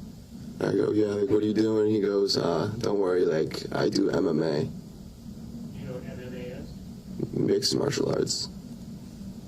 Okay. So, ladies and gentlemen, I need to give you a limiting instruction. So, sometimes evidence is admissible for one purpose and not another purpose. It just froze. We're getting a limiting instruction. We're waiting for an answer to come back from the court. So this specific thing, this was probably what the objection was about, had to do with little Timmy and the comment that he made to the bouncer about his experience in fighting. MMA, mixed martial arts, is a sport where typically you basically instead of having like a boxing match where two boxers box each other, you might have a boxer and a kung fu master fight each other, or a grappler and somebody who does more of a just like street brawling. You've got usually those guys don't get very far, but you have a matchup that's different, where you have very different styles. You could have a wrestler, somebody who's does Greco-Roman wrestling, who's going to twist you into a pretzel shape and tie you in a knot, versus somebody who's going to use your weight, judo, and throw you around until you just beg for mercy. So he says, "Don't worry about me." Timmy says to the bouncer, "Don't worry about me. I'm an MMA guy, and our signal's down right now, so we'll see what happens." Let's see. I wonder how we can get on the docket on this one, Scott. No. We don't want to be involved in any court. Trust me. The closest I want to be involved in any court cases when we apply for media coverage. Which here in New Hampshire, I am a registered media outlet in New Hampshire for the state. If you go on the website, you will find me right up there with CNN and Fox and everybody else. Feeds down. Think it's coming back up. Give us just a second. Here we go. We're back. And just like that, we're crazy. Sure. Yeah. So we didn't hear the crossing of that guy.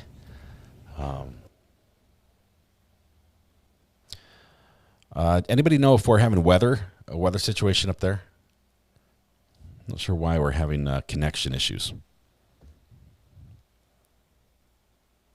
We'll keep the audio going. If it comes back, we'll jump back to it.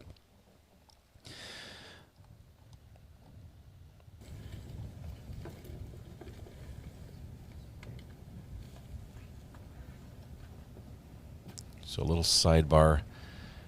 I don't believe, because there's no witness on the stand, I don't believe this is an objection. We're not going to count this one.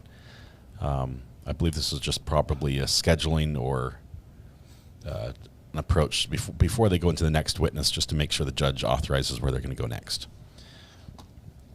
Kim, thank you. It looks like you got it all fixed out. No, sunny, 35 degrees. That's a balmy 35 up in New Hampshire right now. Shorts and t-shirt weather. Thank you, Thomas, our local weatherman. If you don't follow Thomas on YouTube, my first question to you is why? Why would you not follow Thomas? Please give him a follow if you ever need his. At this point, and then we'll resume. We're going to break just for your sort of thinking purposes. We'll come back in about 5 to 7 minutes at the most, and then we'll break at noon, and then I have to take an extended lunch break because I have another hearing, or I have some other hearings that I have to deal with. So we're going to go take a break from 12 to 1:30, and then we'll resume the testimony. Okay, so apparently we have lunch break, then another break, and then lunch. What's that hoodie say on the back? Is that Is it Nike? Is that a Nike hoodie? The girl with the purple hair was here the previous day as well. I think it's Nike Air. Maybe that's a backpack or something. Not sure. Okay. So principally for the media, but also for any of the other participants of the audience. The next witness is the medical examiner, and I anticipate there'll be a number of sensitive photographs, including autopsy photographs. So if you wish to excuse yourself, certainly please do that, but you're welcome to stay. But I did enter a protective order with respect to the media not photographing, distributing, broadcasting photographs of the autopsy photos. So if do not, they'll be displayed on the screen, but just don't record those. You can certainly record the testimony, but just not the actual photographs or any of those exhibits. Okay. So who's taking the over and under on that happening properly? We're going to take a little break here with them. So I got that. I've got my cutaway shot in case anything happens. Let's see what's my cutaway shot going to be. Hang on. Let's see. Let's go with. Yes, safety shot's going to be this right here.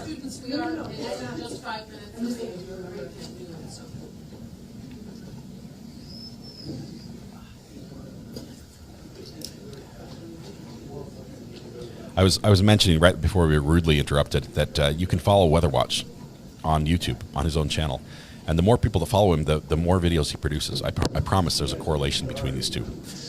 So if you would like him to produce more videos, please get your friends to follow him. We'd love to have a few more people on his channel. He does great stuff. We love him. You know him. He is my podcast partner. He's going to be on tonight. We're going to start at 8:30 tonight for a podcast because I'm going to be racing home from the Christmas parade.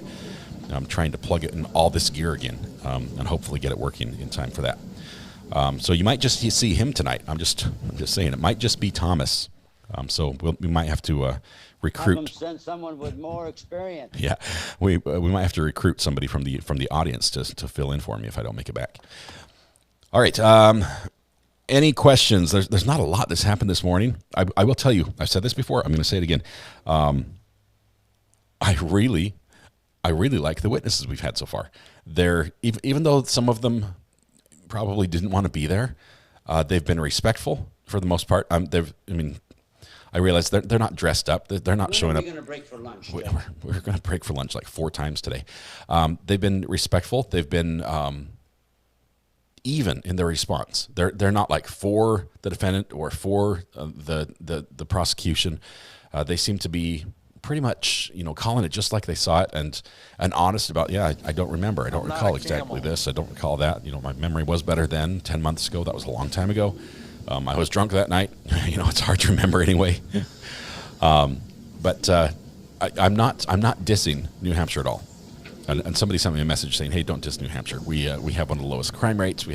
There's a lot of good in New Hampshire." Bella stole it as well. And I am by no way dissing New Hampshire.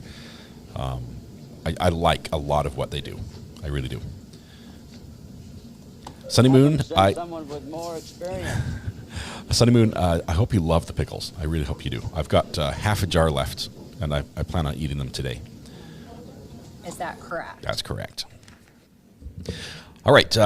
Timmy's friend punched him in a bar, and Timmy punched him outside. Timmy punched him after being warned by the bouncer not to do it, after being warned by the previous witness, whose name we didn't get, the defense witness who we took out of order, warned that he had a gun and not to mess with him, and after presumably seeing the defendant brandish a firearm, and he still went back. Don't miss the He still went back and punched the dude. Unfortunately, he punched the defendant right after the defendant said, "Okay, next guy that touches me is getting popped," and it happened. He shot 9 times. 8 of them hit, thanks to the laser aiming device. Nancy Mammy DeMay says, "Not according to my girlfriend that lives in New Hampshire. There is a lot of crime. I think statistically, they're a low crime area. Low crime, unfortunately, is still a lot of crime. It's just lower than other areas. It's bad when we're not as bad as downtown Chicago or Washington D.C. or something. and we call it good. Do we still have this? Do we still have the "Don't Go" sound? I don't know if I kept that one. I think I yoinked that one. I yeeted it. Yeah, I defenestrated that sound. What's this one? I have one that just says sound. This could be anything, guys. So hang on. This police unit is trying to box him in, but instead he just crashes into the tree. And away he goes, but let me widen out. I don't know how. That is my favorite. This police unit is trying to box him in, but instead he just crashes into the tree. I love that. That was a fun chase. I remember why I recorded that one. Did you get Christmas lights up? Yes, we did. Christmas lights are up. I was showing them a bit earlier. It looks like this. Don't miss the forest for the trees. That's what it looks like normally. I will say, let me see if I can get this. You tell me who did it better, right? Because here's my neighbor's house. Let me share this one real quick. To the MacBook Pro. Where are we going to put it? We'll put it right down there. Wait for it. Show in Finder.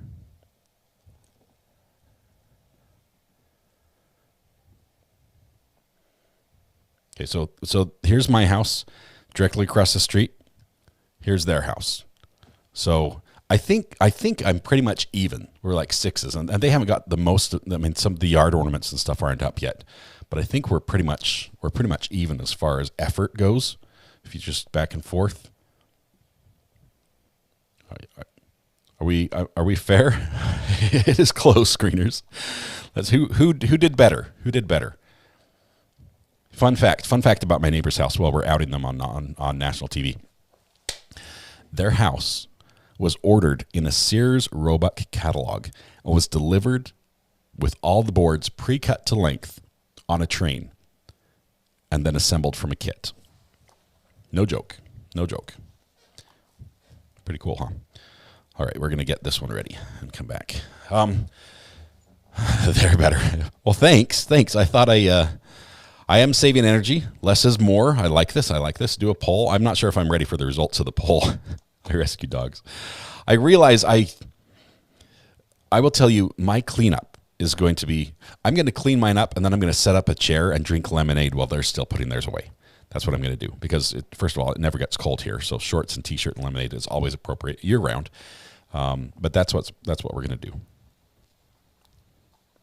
It was a kit house. Yep. And it's funny because I think they restored it and went all like historical, doing like it's a weird thing. Like you have to like use the same woods and the same style of construction. So the guy's out there with his like little smoother awl trying to smooth down the wood and everything. That's how they restored their house. And then they put in like a $30,000 pool in the backyard. So it's funny. Anyway, I'm just jealous. I don't have a pool. You lived in a Sears home. That's awesome. I like my house too. It looks ugly on the outside, but inside it's so cool. It just has so much personality. Mrs. R.A. hates my house. I've told you the story, right? I told you the story about me choosing my house without Mrs. R.A. ever seeing it. Yeah, I chose the house and said, okay, let's live here. And then we moved. And the first time she saw it, we were moving in. The day we moved in was the first time she saw the house. And that was also the day that I lost my rights to choose which house we buy ever again. So.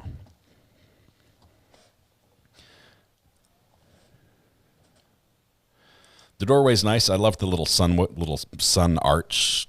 It's like stained glass. It's hard to see, but we also have like a leaded glass, beveled, oval window that our Christmas tree sits behind. So it just like does all the lights from inside. And then we also have some stained glass as well on another side of the house.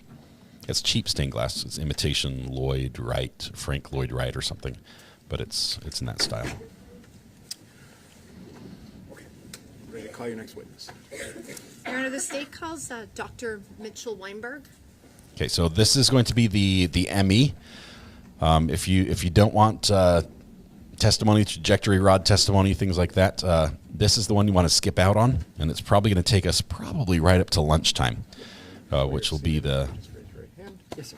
Do you solemnly swear the testimony you're about to give will be the truth, the whole end truth, for us, because I have the parade coming up. Yes, sir. Is that a seat?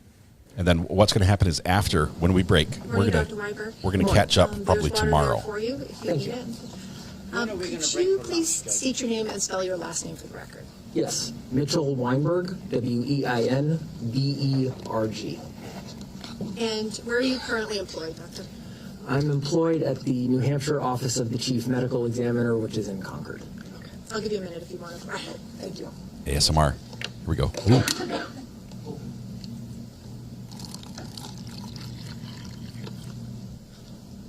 What's with everyone taking a quarter glass? At the Office Fill it of up. Medical It's Examiner? free. I'm the Deputy Chief Medical Examiner in the office, which means I'm one of the forensic pathologists. Can you explain what the duties are that are associated with that position? Well, there's a number of different duties associated with my job, but the main one is what folks actually do tend to think of when they think of forensic pathology. I like him one of my already. primary job duties is performing postmortem examinations. Generally, that means a full forensic autopsy for the purposes of determining a patient's cause and manner of death. And then there's all sorts of other job tasks that I have, educational, administrative, but those aren't so germane here, so I don't need to talk about them. How long have you been in your current position? I've been with the New Hampshire office about 3.5 years now. Did you work as a forensic pathologist before that? Yes, I did. Where was that? In Edmonton, Alberta, Canada. I worked there from 2012 until 2020. Do you have any specialized education training that relates to this field? Yes, of course. To become a forensic pathologist, one goes to university to get a bachelor's degree in something. Mine is in microbiology. I did that at the University of Florida. And then one goes to medical school, because I am a physician. I did my medical school at the University of South Florida, completing that in 2008. Then, after medical school, one needs to do a general residency in anatomic pathology, and I did that at Ohio State University. The way I did it was a 3-year course of study, so I finished that in 2011. And then to become a forensic pathologist in North America, you have to do what's called a fellowship or subspecialty training. And that's when you really learn the nuts and bolts of becoming a forensic pathologist. I did that in Baltimore, Maryland, with the Maryland Office of the Chief Medical Examiner. And at that time, I had finished all of my training, all of my schooling. I was finally competent and ready to enter the workforce as a forensic pathologist. And then I took the job in Canada. And so you're board certified? Yes, I'm board certified by the American Board of Pathology in anatomic and forensic pathology. Approximately how many autopsies do you believe you performed in your career? At this stage of my career, it's probably somewhere in the 2,200 ballpark. You've referenced this, but what is an autopsy?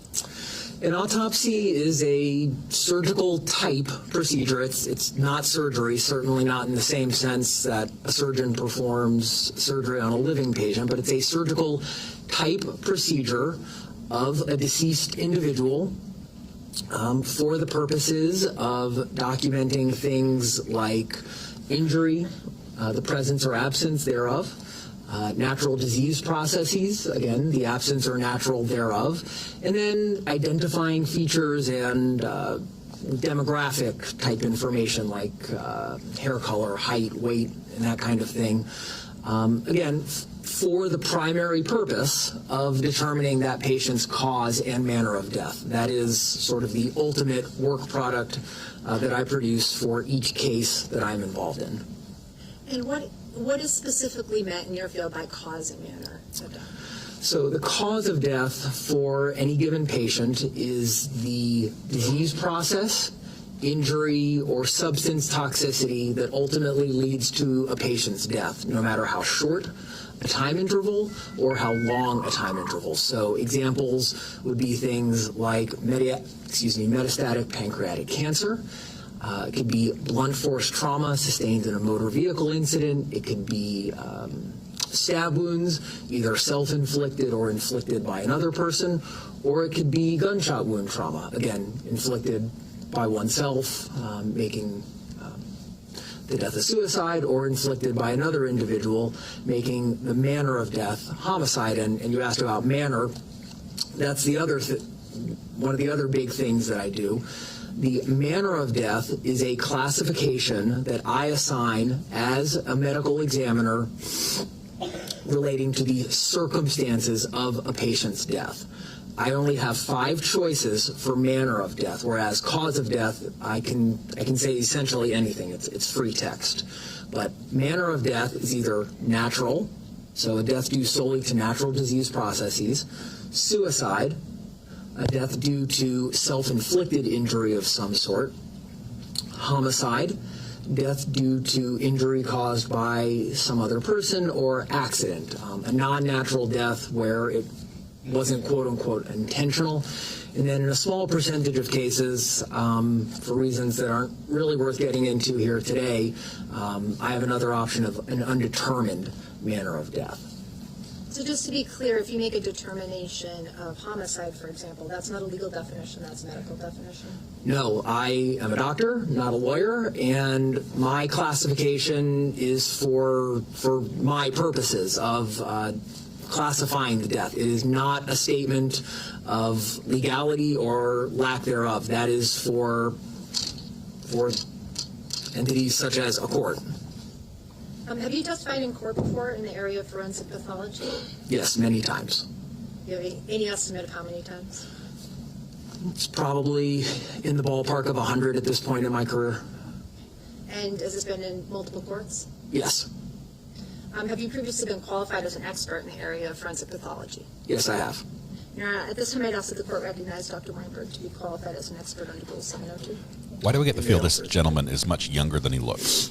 So I'd like to turn your attention now to January 29th of 2023. Did you perform an autopsy on the body of Timothy Pouliot? Yes, I did. And as part of your autopsy process, do you prepare a report? Yes, I do. Along with the written portion of your report, do you include photos and diagrams? In some cases, yes. If I think it is necessary or illustrative, I will include a diagram as an attachment to the text of the autopsy report, and photographs are taken in virtually every case. And about how many photographs did you take in this case? In this case, I went back and looked, and I believe the number is 155. Were there detectives present for this autopsy? Yes, there were. And did they take photographs as well? I think so, but I'm honestly not 100% sure. They probably did. That would be very standard practice. And is there standard practice that they take photographs throughout the process that you are doing at the same time that you are? Generally, different detectives have different levels of experience, and some need more or less guidance from me about what photos to take. Generally, they kind of just follow right behind me, and if I take a photo, they know it's something of relevance, and they tend to do so themselves. I love this guy. Did you also do a diagram? like a foot You said wide. sometimes you do or don't do diagrams. In this particular case, did you do a diagram? Yes, I did. Well, I guess I want to be clear. So when I say a diagram here, I mean a formal diagram that is meant to be attached to the actual autopsy report. In every case, I have little diagrams that I'm taking my notes on for the purposes of creating my autopsy report, but in not every case do I create an actual diagram as part of the autopsy report. I tend to do it in cases involving what I call as a forensic pathologist penetrating trauma, things like gunshot wounds or stab wounds, just because they tend to be illustrative to the reader of where those injuries are on a body. And he loves his job. In this particular case, did you create this more formal diagram that you're referring to? Yes, I did. If I may approach the witness, Your Honor.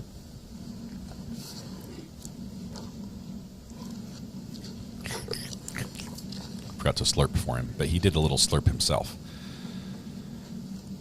He has a YouTube channel called Autopsy of the Week. That was funny. Adam. There's a little violation of terms and services.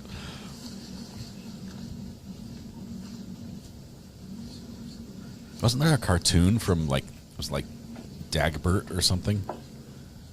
Dilbert? Was it Dilbert? It's the guy who has like the 3 hairs that are combed over. What numbers? Yeah. So States Exhibit 36 through States Exhibit 42. Okay. 36 through 42, the IDs may be stricken. Between the judge's bow tie and this guy's mile-wide tie, I'm loving the vibe in this courtroom.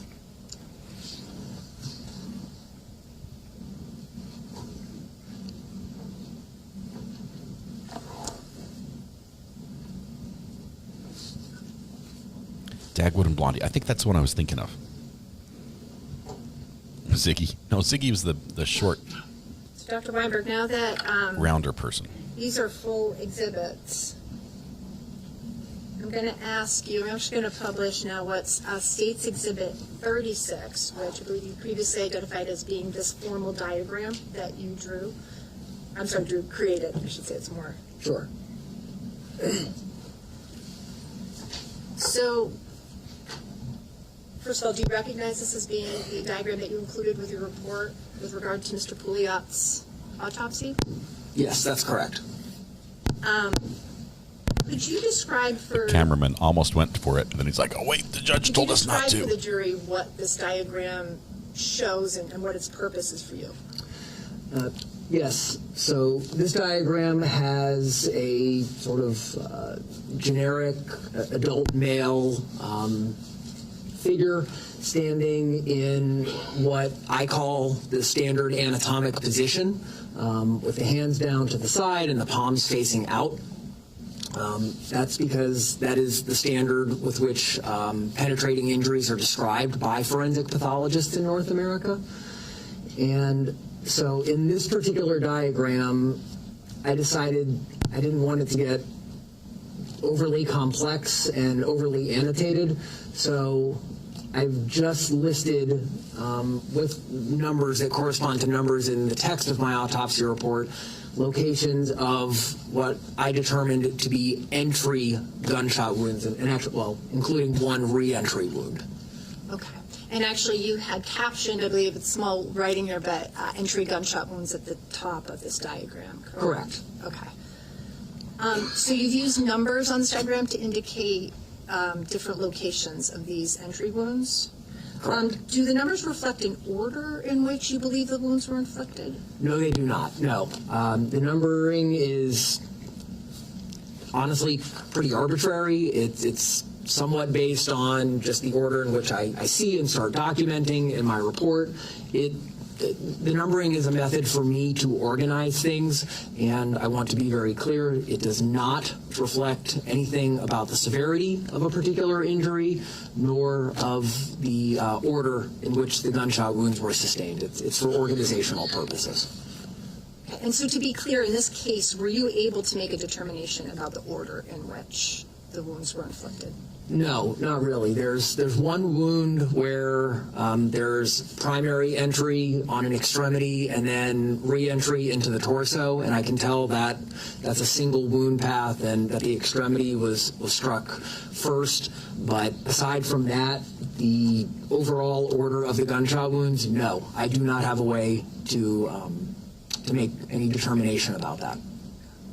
So you've described these as entry wounds. How are you able to tell the difference between an entry and an exit wound? The simple answer is they generally look different. This is why you have all the schooling and the training and the experience. Entry wounds entry gunshot wounds, that is, tend to have a circular or slightly ovoid type of appearance. They're sort of punched out because the tissue is actually disrupted and taken away by the projectile. Very often an entry wound will have something called a marginal abrasion, which is just a thin rim of abrasion around that wound edge. And In contrast, exit wounds tend to be more slit-like. They can be reapproximated because the tissue isn't physically gone the way it is. And so the vast majority of the time when I am evaluating gunshot wounds, it is pretty straightforward for me to distinguish what is an entry and what is an exit wound. I'm going to ask if you could come down and approach the diagram that's there. And can you just walk us through, again, since we're dealing with a black and white diagram, what this diagram is showing? His last answer was basically, because I'm smart, I went to school, I know these things. That's how I can tell. Sure. I guess in what sense are you asking? If you could just indicate for us, we're seeing numbers on there, but could you just point it out for the jury, I guess, where you were actually seeing?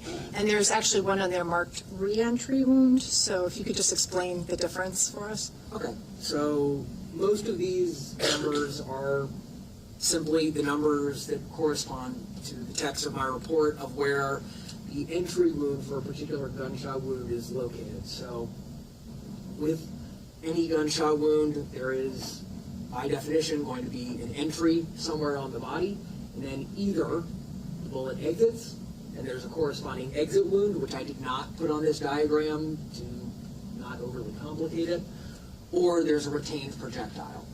That's basically accurate. There's some slight exceptions that aren't worth getting into, and they're not applicable in this particular case. So these are only the locations of the entry wounds on Mr. Pouliot's body that I observed. So this is the right arm. There's a wound here. Front of the left shoulder. There's one. This one here, and this is meant to correspond to kind of the upper left flank or armpit area. This is the one that is a re-entry wound, and I believe that pairs with this entry, number 7. So this is a wound that went through the upper left arm. The bullet exits the body through the left arm, but then because of the positioning, it then re-entered the body in the torso. And that kind of thing with re-entry gunshot wounds can't happen when the initial entry is to an extremity. So we do see that sometimes as forensic pathologists. But in this case, I'm very confident that it's a single gunshot wound path.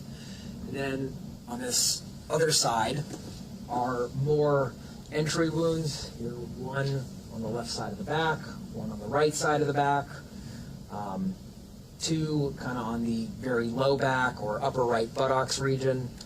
And I believe there may be one more, although I might not have put that on the diagram to the right hand. Oh, I did. There it is. There might be another one. That letter B is a graze type wound to the right hand.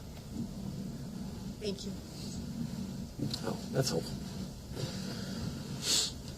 Did he say Dr. that's Weinberg, helpful? You had discussed the fact that there were hundreds of photos that were taken during this autopsy. I'm not going to have you go through all of those, but there are a few that I would like to have you explain for us. Sure. So I am going to show State's Exhibit 37, which is going to show us one of these, and this is referring to wound number 9, or on the diagram, I believe you also have it as C in your report.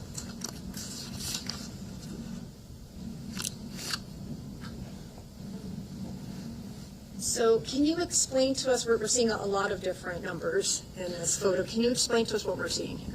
So these different numbers correspond to just different wound numbers that I assigned. As I'm going through the exam, I start identifying defects and or wounds, and I start numbering them so that I can document them and get things organized. When there are multiple gunshot wounds, it's kind of a process that the pathologist goes through during the course of the examination. You determine what's an entry wound and what's an exit wound, and then for entry-exit wounds, you either have to pair them or you pair a retained bullet to an entry wound. So in this particular photograph, you can see there's a fair bit of injury to this region of Mr. Pouliot's body, right? So I think it's pretty obvious that we're looking at his left upper extremity and the left side of his chest in front of the shoulder region. And there are multiple wounds that are visible here. Some are entry, some are exit. Yes, that's what we're seeing here. And I think it shows, although not as well as I would have hoped, so like the 3 and the 1 are actually an 11 and a 13, because just we don't have numbers that go up that high, so I just hand wrote in, show that it's an 11 and a 13 for my numbering purposes. That's all that is. So you can actually see there's a ballpoint pen or something. Yes, that's literally me writing it with my pen. So I think this guy leases the current model of Corvette every year. So if we're looking at wound number 9 as it's marked on here, which is an entry wound, does it have a corresponding exit wound that you located? So at this time, I should probably ask if I may refer to my own autopsy report to make sure that I'm getting these details correct for questioning purposes. Yes. Oh, yes. Okay, thank you, sir. Head's on a swivel. Like, anybody? I just need the go ahead so I can look down. Yes, wound 9 does have a corresponding exit wound. It's not in the diagram, but it is visible in this photograph as the wound just below the sticker with the 8 on it. So the 9 and the 8, those wounds connect to each other as a through and through wound. So can you explain the purpose of the metal rod that we're seeing in this photo? Yes, the purpose of the metal rod is to help me, the pathologist, identify where wound paths are going, and it helps me determine what wound pairs with what retained projectile or what exit wound. I don't want to guess. This is how we do it. We take probes and we follow wound paths inside the body that have been made by a gunshot wound, by a bullet as it passes through the body. Is it fair to say that that rod helps you map the trajectory within the body of where the bullet has passed? Yes, that's a decent way to phrase it. So were you able to determine what type of damage was caused by wound 9? Yes, this gunshot wound injures muscles in the arm as well as the left humerus, which is the arm bone. And obviously a serious injury. If this was the only gunshot wound that Timothy Pouliot had received, and he received immediate medical attention, would you expect this type of injury to be survivable? Yes. We can also see gunshot wounds in this photo labeled, I think you started explaining this, but it appears 3, 10, and 11, given I understand the numbers are a little difficult. Are those entry or exit wounds? The 13 is re-entry. So that's not 3, that's the 13. Sorry, and that's re-entry, I believe. Yes. 10 and 11 are exit wounds. This guy's gonna get whiplash. Turns his head so fast. Yes. He's head on a swivel. Are You can't sneak up on this guy. Are you able to tell a trajectory in terms of upward or downward or left or right in a particular bullet, or can you explain that process to us? You mean with the wound we're talking about in particular? Yes, for every gunshot wound that I document, I do document the directionality in 3 axes, but to be clear, that directionality is given with respect to that anatomic position that you saw in the diagram.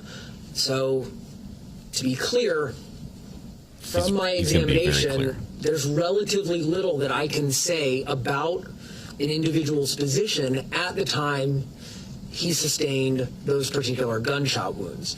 So, especially when you're talking about extremity wounds, when you're talking about extremities, which can move very, very freely, directionality may or may not actually mean all that much in the real world. But yes, for every gunshot wound, I do give a directionality. It's just a matter of how much it might actually mean based on the circumstances. Okay. So, for example, it would be different if a person's standing straight up versus if they are laying down when they are shot in terms of what that directionality means? Well, no, I will describe the directionality with respect to that standard anatomic position of the patient standing up, but that doesn't necessarily mean that that's the true direction that the bullet traveled, because, for example,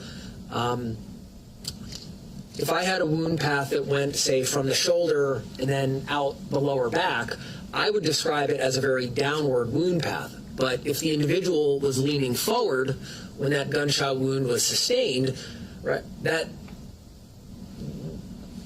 tells you something different about how the bullet actually traveled. I don't feel like I'm explaining this very well, but I guess what I want the jury to understand is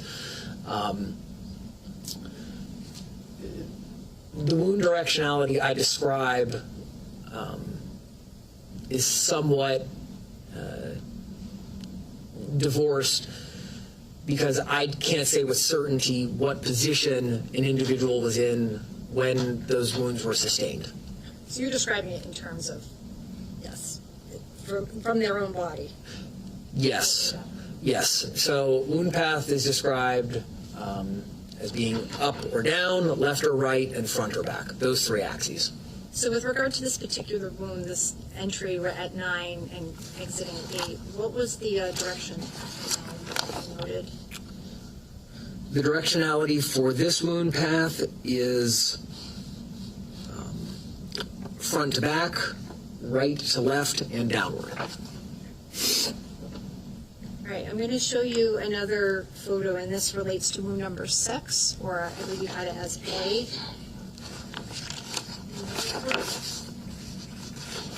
Yes, westerly wound direction. Man, we get that second officer on the stand with his directions and this guy's charts. Can you explain to us this wound and what you were able to determine about its path? Yes, wound 6 is on the front of Mr. Pouliot's right arm. This is very clearly an entry wound, both from its appearance and from the fact that it is associated with a retained bullet, so there's no exit wound associated with this particular wound. This is a pretty superficial injury from a pathology perspective. It injures some muscles, but it doesn't even injure the bone. So this, too, is a relatively minor injury.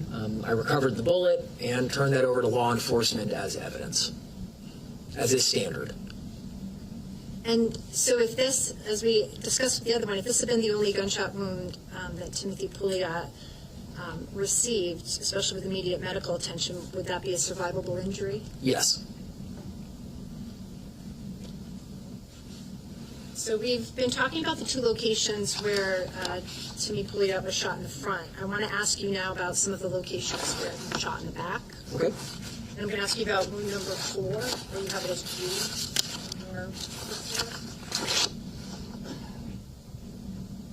Okay. So I'm showing you States Exhibit 40. You can see a number of different wounds in this photo. Is that correct? Correct. Okay. With regard to wound number 4, can you explain to us what you were able to determine about this wound? This witness went to the Anderson School of Paper Shuffling as well. Is the entry site is the very low right side of the back or upper buttocks region, kind of the border between those two body regions. This particular wound does go in and injure intra-abdominal structures such as the intestines, the stomach, the spleen, and then ultimately the bullet is just beneath the skin in Mr. Pouliot's left flank. So this is a little bit more serious injury than the two we've talked about thus far. And you said that this is a more serious injury. If somebody sustained this injury, what would you expect for a prognosis by itself with current medical treatment? With current medical treatment, so there was nothing with this injury that would be immediately life-threatening. So if the patient were able to get to a hospital pretty quickly, the patient would be assessed by emergency doctors and surgeons. I'm not a clinician, so I don't want to go too far down this road, but this likely would have required intra-abdominal surgery to correct some of the injured organs, like the intestines and the stomach. However, I am confident saying to this court that with modern medical care, this is something that should have been survivable. So I'm going to ask you next about wound number 5. Which is I think that might have been a little outside of his expertise. We're looking at the same photo again. This is State's Exhibit 40. Is it documented in here, or I'm sorry, flagged in here as well? In this photograph? Yes. So entry wound 5 is just slightly below entry or wound 4, also on the upper right buttocks region. Okay. And can you tell us what the damage was that you observed that was caused by that bullet? Yes, this gunshot wound is fairly similar to the one we just talked about in that it also enters the abdominal cavity.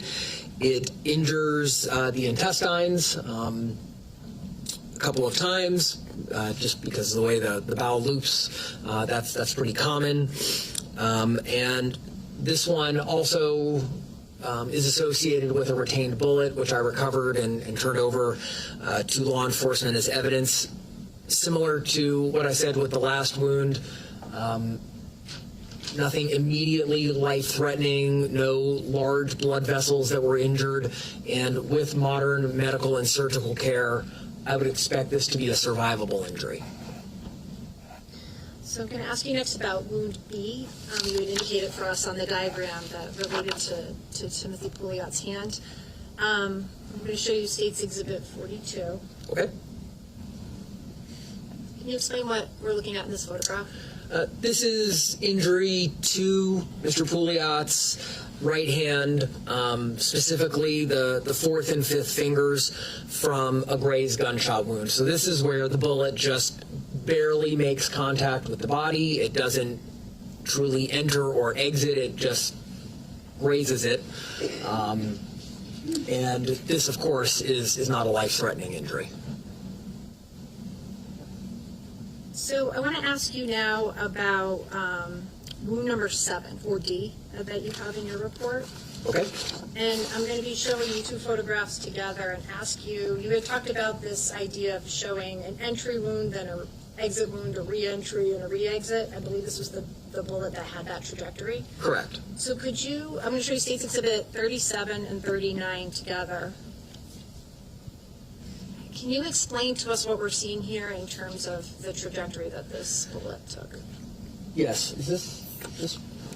No, it's not a pointer. Okay. No, I'm sorry. I don't think we. It's okay. You don't mind coming down. Okay. I just want to make sure the jury understands on this one. So, with this particular gunshot wound, the initial contact with Mr. Pouliot's body is here.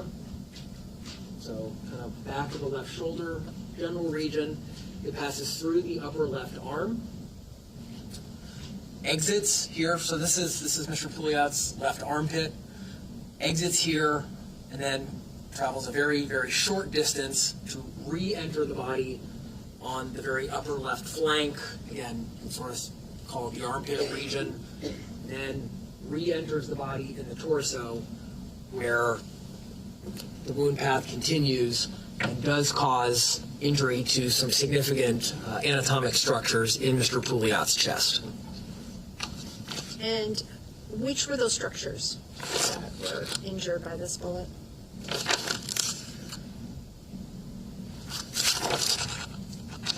So there was injury to some of the ribs in the left upper flank, but more significantly, the left lung was injured by this gunshot wound. And that resulted in bleeding into the left chest cavity, something that's medically called hemothorax, but that is an abnormal or pathologic accumulation of blood in the chest cavity. In part because of this gunshot wound. There were multiple gunshot wounds that ultimately contributed to the blood in the left side of the chest. And this is one of them? This is one of them, correct. I'm going to show you now State's Exhibit 40. this show you where that bullet exited after? Yes. Where did that bullet exit? The wound, no, the wound with the number 3 by it is the exit wound for the wound that we've been talking about for the last couple of minutes. So you've talked about how serious the nature of that particular bullet was, where it passed through the body. Is that a life-threatening injury? Yes. What you observed in the body. I want to ask you now about wound number 2, or E. I'm going to show you State's Exhibits 40 and 41 together. Okay. Can you see the entrance and the exit of this wound that you were able to identify? Yes, the entry is on the left side of the upper back, kind of below the shoulder blade. I'm sorry to keep making you walk up, but do you mind just walking over and just showing us? He's like, next time tell me if you don't have a pointer. That's the entry that we're talking about now. And were you able to identify He prefers where a it green exited the laser body? pointer as well. Yes. This bullet traveled through the chest, and ultimately I figured out that it connects with this wound here. That, again, excuse my very bad artistic skills, but that's supposed to be an 11. Wound 11. That's the exit wound that corresponds with this entry wound, and so it should be, I think, pretty clear that that bullet would have passed through the chest, and again, caused injury to important anatomic structures in the chest, specifically, again, the left lung. So this wound also contributes to that left-sided hemothorax, or blood accumulation in the left side of the chest cavity. So, again, another serious injury that you're describing. Is the injury caused by this bullet life-threatening? Yes. And then I'm going to show you. We're going to talk about one last injury, one last wound. Number 1, or F, that also entered in the back. And I'm going to show you State's Exhibits 40 and 41. So if you can show us where the entrance and the exit of this wound are.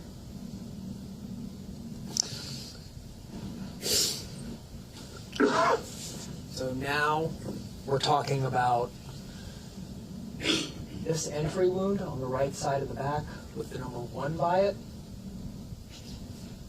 And this, I determined, ultimately corresponded with exit wound number 10. Also to the front of the left shoulder, left upper chest region. And so with this wound path, you can see that it crosses from the right side of the chest to the left side of the chest. And again, as a result of the bullet passing through the body, there is injury to the right lung, the aorta, which is the very largest blood vessel in the body that takes blood from the heart and ultimately to pretty much the entire body. So injury to the aorta is very, very serious, and also strikes the left lung as well prior to exiting. So this wound is associated with over 1 liter of blood in the right side of the chest, and it also contributes to the bleeding into the left side of the chest.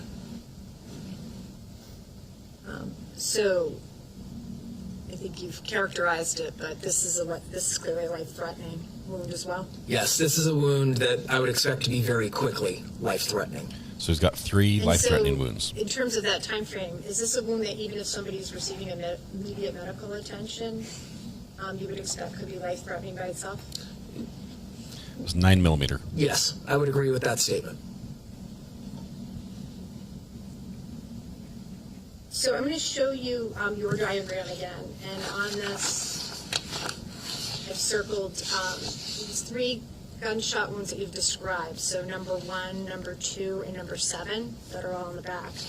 What was the overall impact of these 3 gunshot wounds that involved the back of the upper torso? The collective injury from these 3 gunshot wounds was definitely the most physiologically significant contributor to Mr. Pouliot's death.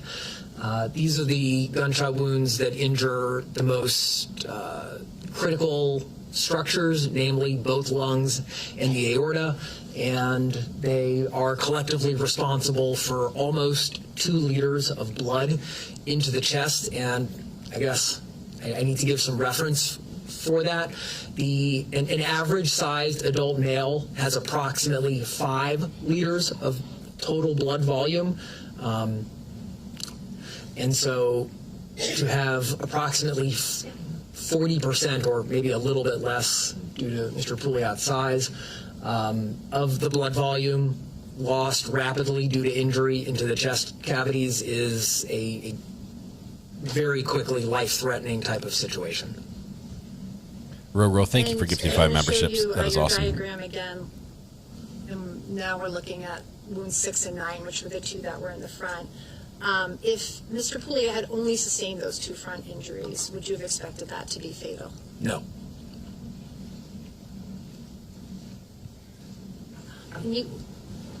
At the beginning, you were talking to us a little bit about cause and manner of death, that that's one of the primary purposes that you have for conducting the autopsy. In this case, what did you determine regarding the cause and manner of Timothy Pouliot's death? I determined his cause of death was multiple gunshot wounds and the manner of death as homicide. That should be the last question. I have another question for you. Were you, as part of your documentation of Mr. Pouliot, did you determine his height and weight? Yes, that's a standard part of every postmortem exam that I perform. And what were those? 4'1" and $1.07. So that's my guess. Mr. Pouliot was 67 inches in height, so 5'7" inches, or 170 centimeters, with a weight of 121 pounds, or 55 kilograms. Let me have a moment. What is that in cubits, though? How many cubits is that? Dr. Weinberg, defense may have some questions. Yes, ma'am. No questions for this witness. Yes, sir.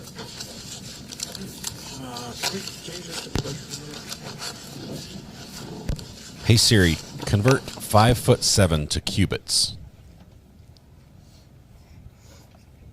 For convert 5'7" to cubits. Check it out.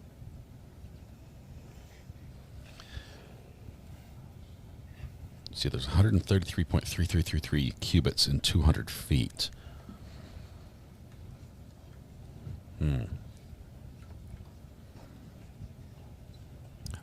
He gave us inches, feet and inches, and centimeters. So we're going to go about 15 more minutes, start the next witness. Okay, as they're bringing the next witness, let me reiterate, because of my schedule today, I am not going to be able to go live for the second half of trial. We're gonna break at lunch, and then you won't see me again until probably the podcast at 8:30 tonight. Brandy Churchwell is covering this trial at the same time, so if you want to stay up to date with what's happening, we can jump over to her channel. I can send you all over there. I'm going to go back and cover this starting tomorrow. We'll play catch up and get caught up again. But so if you want to watch it originally with us, then I would recommend probably not watching on Brandy's, but Brandy's a great channel to watch on, so I think most of you want to stay up to date can go over and watch there. She's a good friend of the channel as well, so highly recommend that one. Tish, member for 10 months. Hey, looky you here. Really 11 months. As always, I'm really truly blessed to be a part of this amazing community. Best boss and mods ever. Love you, folks. Do you solemnly swear the testimony you're about to give will be the truth, the whole truth, and nothing but the truth, so help you God? That's right. I would score his beard a 3 and his head hair a 2. Looks like the beard's winning. winning. Just state and spell your last name for the record. Morgan Lovejoy, Lovejoy. And where do you work, Detective Lovejoy? Manchester Police Department in the city of Manchester. And how long have you worked there? Almost 15 and a half years. And what did you do before that?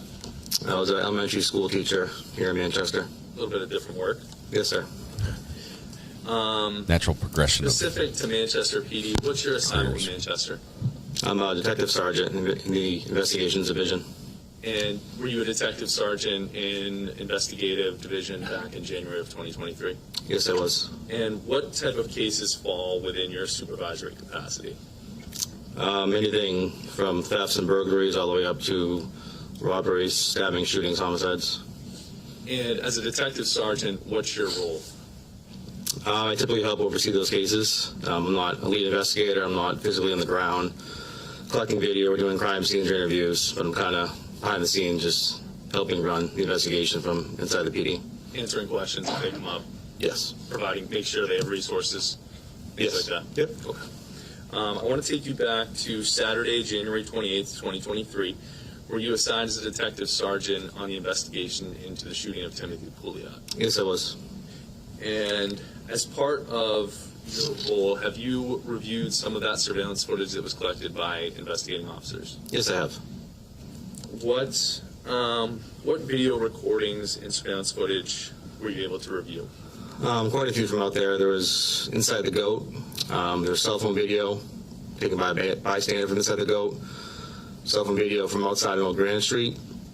20 Old Granite Street, 36 Old Granite Street, 54 Old Granite Street, 64 Old Granite Street, and across the street at the Southern New Hampshire parking garage, and then the Canoco gas station at 570 Elm Street.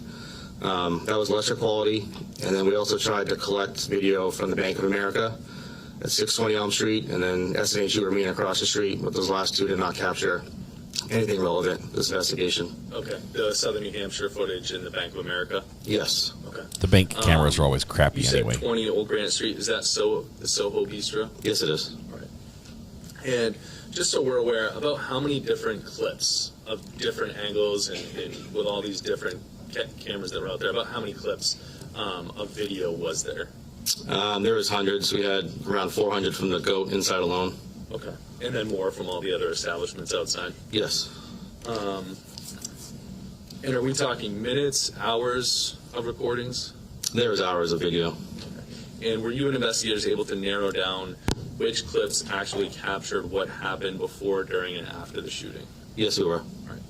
And I'm not going to obviously take you through every single clip, but I want to talk about some of the ones you said that were more relevant to this case. So before we get going, do you recognize the people in these photographs? Yes, I do. And can you just state their identifications and what they're wearing? Yes, the top of the screen is John Delee. He's wearing a very distinct black and white North Face sweatshirt with a winter cap on. Bottom left is Gage Chandler wearing a 3/4 zip tan or brown sweater. The bottom right is Matthew Saldano. He's wearing a blue sweater with a winter cap. Thank you. And how about this slide? Top of the screen will be Timothy Pouliot. He's wearing a black long sleeve shirt. The gold chain has very distinct yellow hair. Bottom left, yellow Trenton Nash. He's wearing a black jacket with a Bass Pro baseball cap on. And Michael Mendoza is the bottom right, wearing a very distinct black and white robe type sweater garment. And a fistful of Super Bowl rings. Record, did you have IDs? Yes, you're. Do we have the name for this witness? Did anybody catch that? This detective? These were... Oh, did he bring his own water? What a boss. He's like, I'm not going to drink your swill. These are stills from State's Exhibit 43A, B, C, D, and F. I'm thinking that the gold chain was like Mr. T style, like really heavy with a big medallion. All right, so are these still images from some of the surveillance that you reviewed? Yes, these are from inside the goat. Okay. So you described their clothing. Were you able to follow these individuals throughout the footage inside the goat, outside the goat, and through the various cameras that you talked about? Yes, we were. The only thing to note, the bottom two gentlemen, once they're outside, Mr. Mendoza and Mr. Nash both remove their jackets. So you see Mr. Nash on the left has a white shirt underneath, and Mr. Mendoza has a black shirt underneath, and they'll be at some point down the road, minus the jackets and those shirts. Okay, thank you. Now this is State's Exhibit 33, which has been entered and talked about. looking past State's Exhibit 33 onto State's Exhibit 44, are these different colors depicting camera angles for cameras that you found within the GOAT? Yes, they are. Okay. We're going to look through some of these just to be clear. We can see what look to be, I guess, angles. Are these exact angles of the cameras? No, they're approximate. There's a lot of overlapping when you view these different camera angles. Okay. So there's some overlap.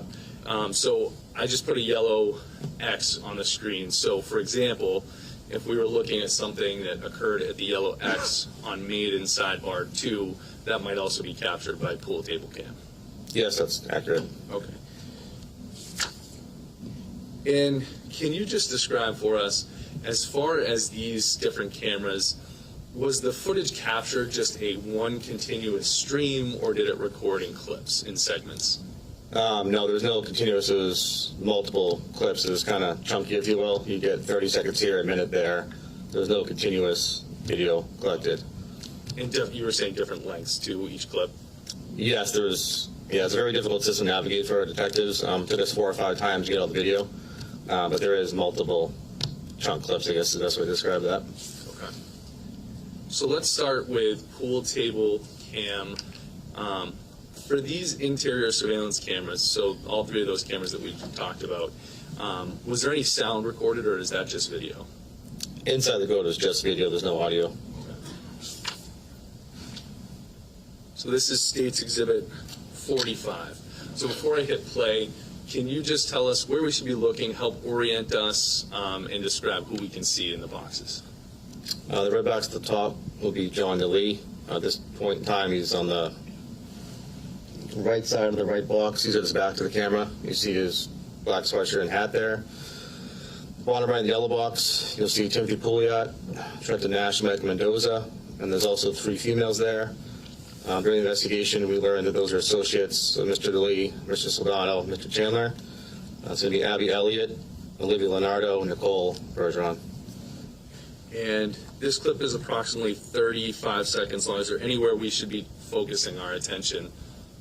In the middle, at the bottom of the right box, you'll see Matthew Soldano, Gage Chandler behind him. They're going to walk up to John Delee, and at the end of the clip, John Delee will walk down to the group in the yellow box and begin speaking with Abby. So I'm going to play that now. So the boys here are like, yeah, we could take him one punch. Yeah, we could drop him with one punch. Just wow. He'd go down just like that on the floor. I could do it. Just one hand. And the girls are listening going, yeah, really? And then chitter chatter, yada yada. Can we get your number? No, and no.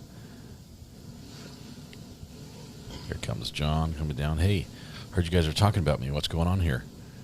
Hey, they just said they could land a punch on you and whack, one shot. So going on to State's Exhibit 46.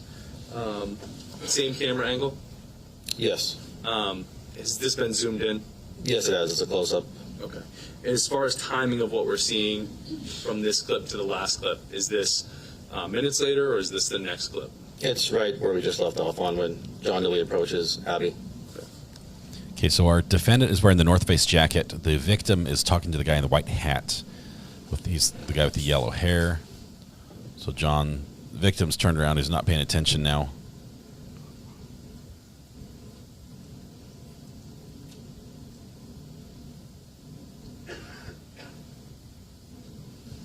He's like, what? This guy said that about me? He's like, bring it. You don't have it. Try me. It's like, seriously, I could drop you. I'm MMA. Right hand, right there. Boom. Down on the floor you go. It's like, haha, don't even try me. No. If it goes to blows, you won't remember anything. Right here. I told them. They know it's true. Whatever. Yeah? Bring it. Shake hands. We're good? All right. See ya. Yeah. I'm out. Okay, so they shook hands.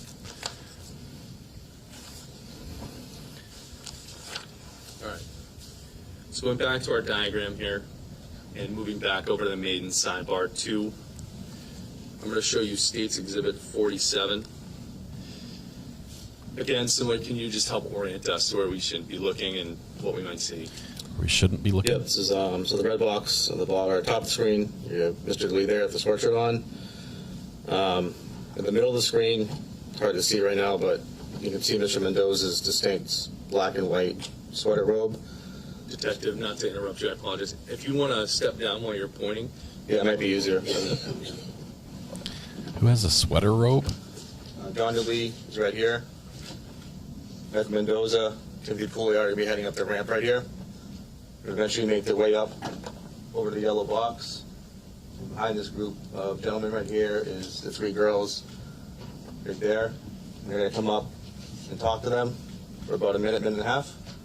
Then the 3 girls are going to come back down the ramp, talk to Mr. Delee, and Mr. Mendoza. This is when they tell him. Over here by the bar. This is when they tell him, I could drop you. So somebody's wearing like a cosplay cloak. Maybe it's a cape. Similarly, about how long after the last clip was this? Is this, are we talking a short time or a long time? No, a short period of time. Okay, all right. So I'm going to play this clip. Again, no sound, correct? Yes, there's no audio from inside the goat. It's very hard to hear from inside a goat, apparently.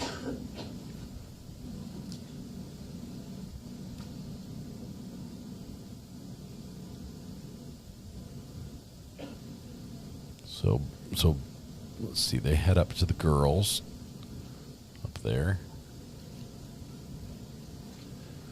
They're now talking to the girls for a bit up by the bar.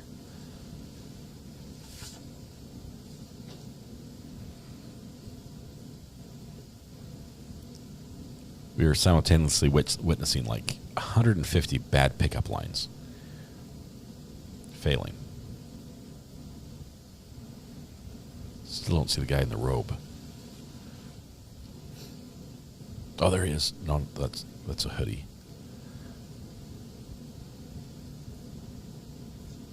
If you could, Detective, when you see Abby start walking away, if you could just point that out for us. Okay. Here she turns. She's looking down the ramp. She's thinking about it. She's like, yeah, I'm going to go tell John what you said. I'm going to go tell him, and then you get a chance to punch him. We'll see what happens. John's still in the red box. Abby's looking down, eyeing it, getting all the details. Who said what? She's like, well, I'm going to go tell my old boyfriend that you said you could punch him. I'm trying to narrate. Oh, man, look at the guy dancing down there with the girl that's like got the Tina Turner hair. They are just... She's going to be walking down the ramp right now with 2 friends close behind. That's not where the action is, though. The action is right there with the dancers. And then the dude who's sitting on his chair while the girl's swing dancing with him. What's with that? I don't think you have to jump that much when you're dancing.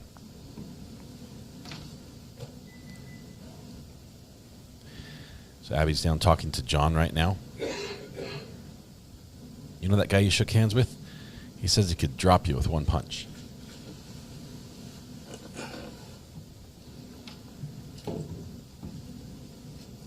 And some people are going to need like a chiropractor after this night out dancing. Some crazy stuff.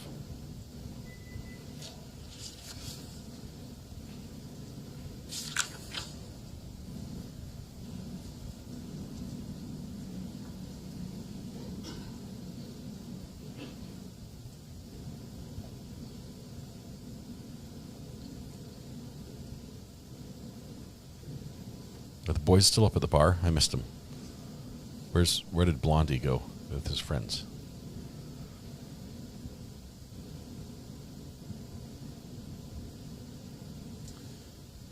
All right, so moving forward,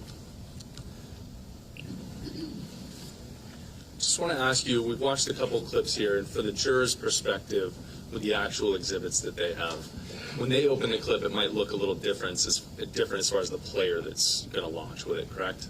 Correct. Okay. Is this the general format that it will launch with? Yes, there's a couple different media players I can do on my computer, but this is one format that you might see, yes. So if you open it with a program called VLC, this might be what they see? Yes. Okay. And can you just walk us through, there's obviously a call-out box there, zooming in. I think the standard play button, does that play the video? Yes, that's the large one right there on the bottom left. And then if we move a little bit forward to the right, we have the stop feature, obviously, in the middle of that box. Yeah, that's square, yes. And then to the left and right, that skips to the end or the beginning. He's explaining how a remote control works. Forward, yes. Okay. And then the red dot, that's obviously a recording. That's not going to help you play anything. The photo button, that's not going to help you play anything. The A and B button, do you know what that does? I do not know what that does now. Neither do I. And that next button, the sideways triangle with the line behind it, is that to go kind of in a frame by frame or slow motion? Yeah, that would slow it down through, yes. Okay. All right. Chase, is this a good time for you? Yeah, I think so, yeah. All right, so we will break until 1:30, so we'll see you then. Now that we all know how to work the controls on VLC, we're going to take a break. Can I please be an expert witness one day? What would I testify on? First of all, I don't have the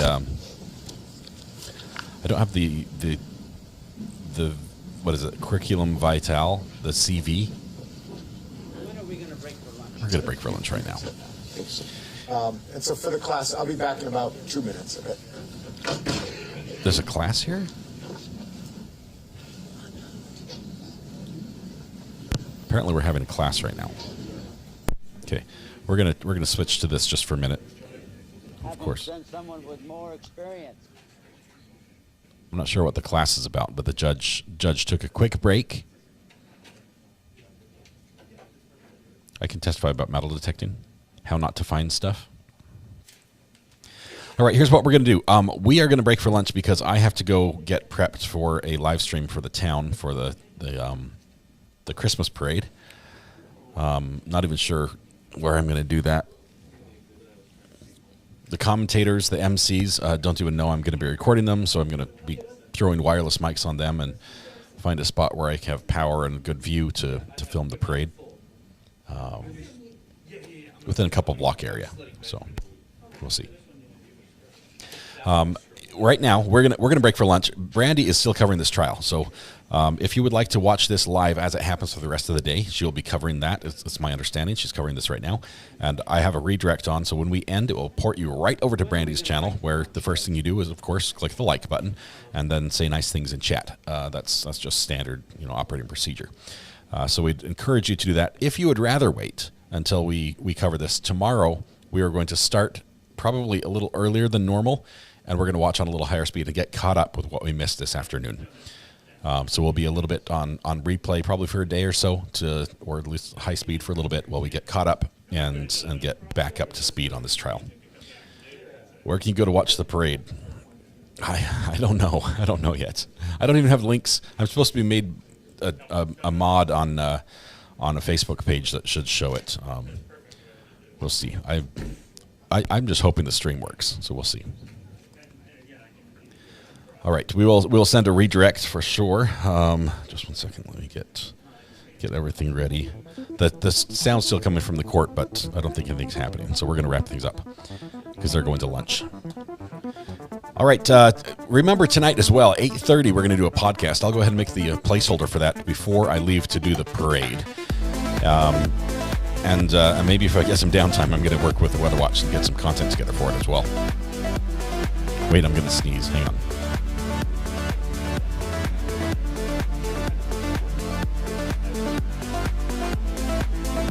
Gazoon tight. All right. You can always catch the podcast on replay. That's always approved. We'll probably talk about food at some point. Tonight, when you go home, please hug the people you love. Smile at someone, make their day just a little bit better, and please stay safe till we go live again, which will be tonight at the podcast, 8:30 on this channel. If you click the subscribe button, we'll bring you all that goodness right to your screen. So it's gonna be wonderful. Make sure you ring the bell though. All right, thank you to our amazing mods who make this such a fun experience for all of us. Thank you for all the work you do to put in to make that happen. Thank you to all of you who make this community such a fun place to watch true crime. This is the best place on the internet to watch true crime, and it is because of you. It would not be the same without you. Thank you all. Be good to each other. We will see you tonight. Wish me luck on the parade. So, we'll see. It might be a train wreck. You never know.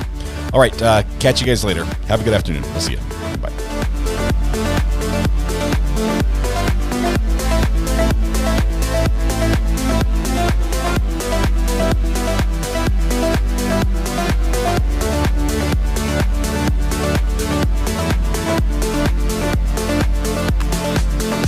Is that correct?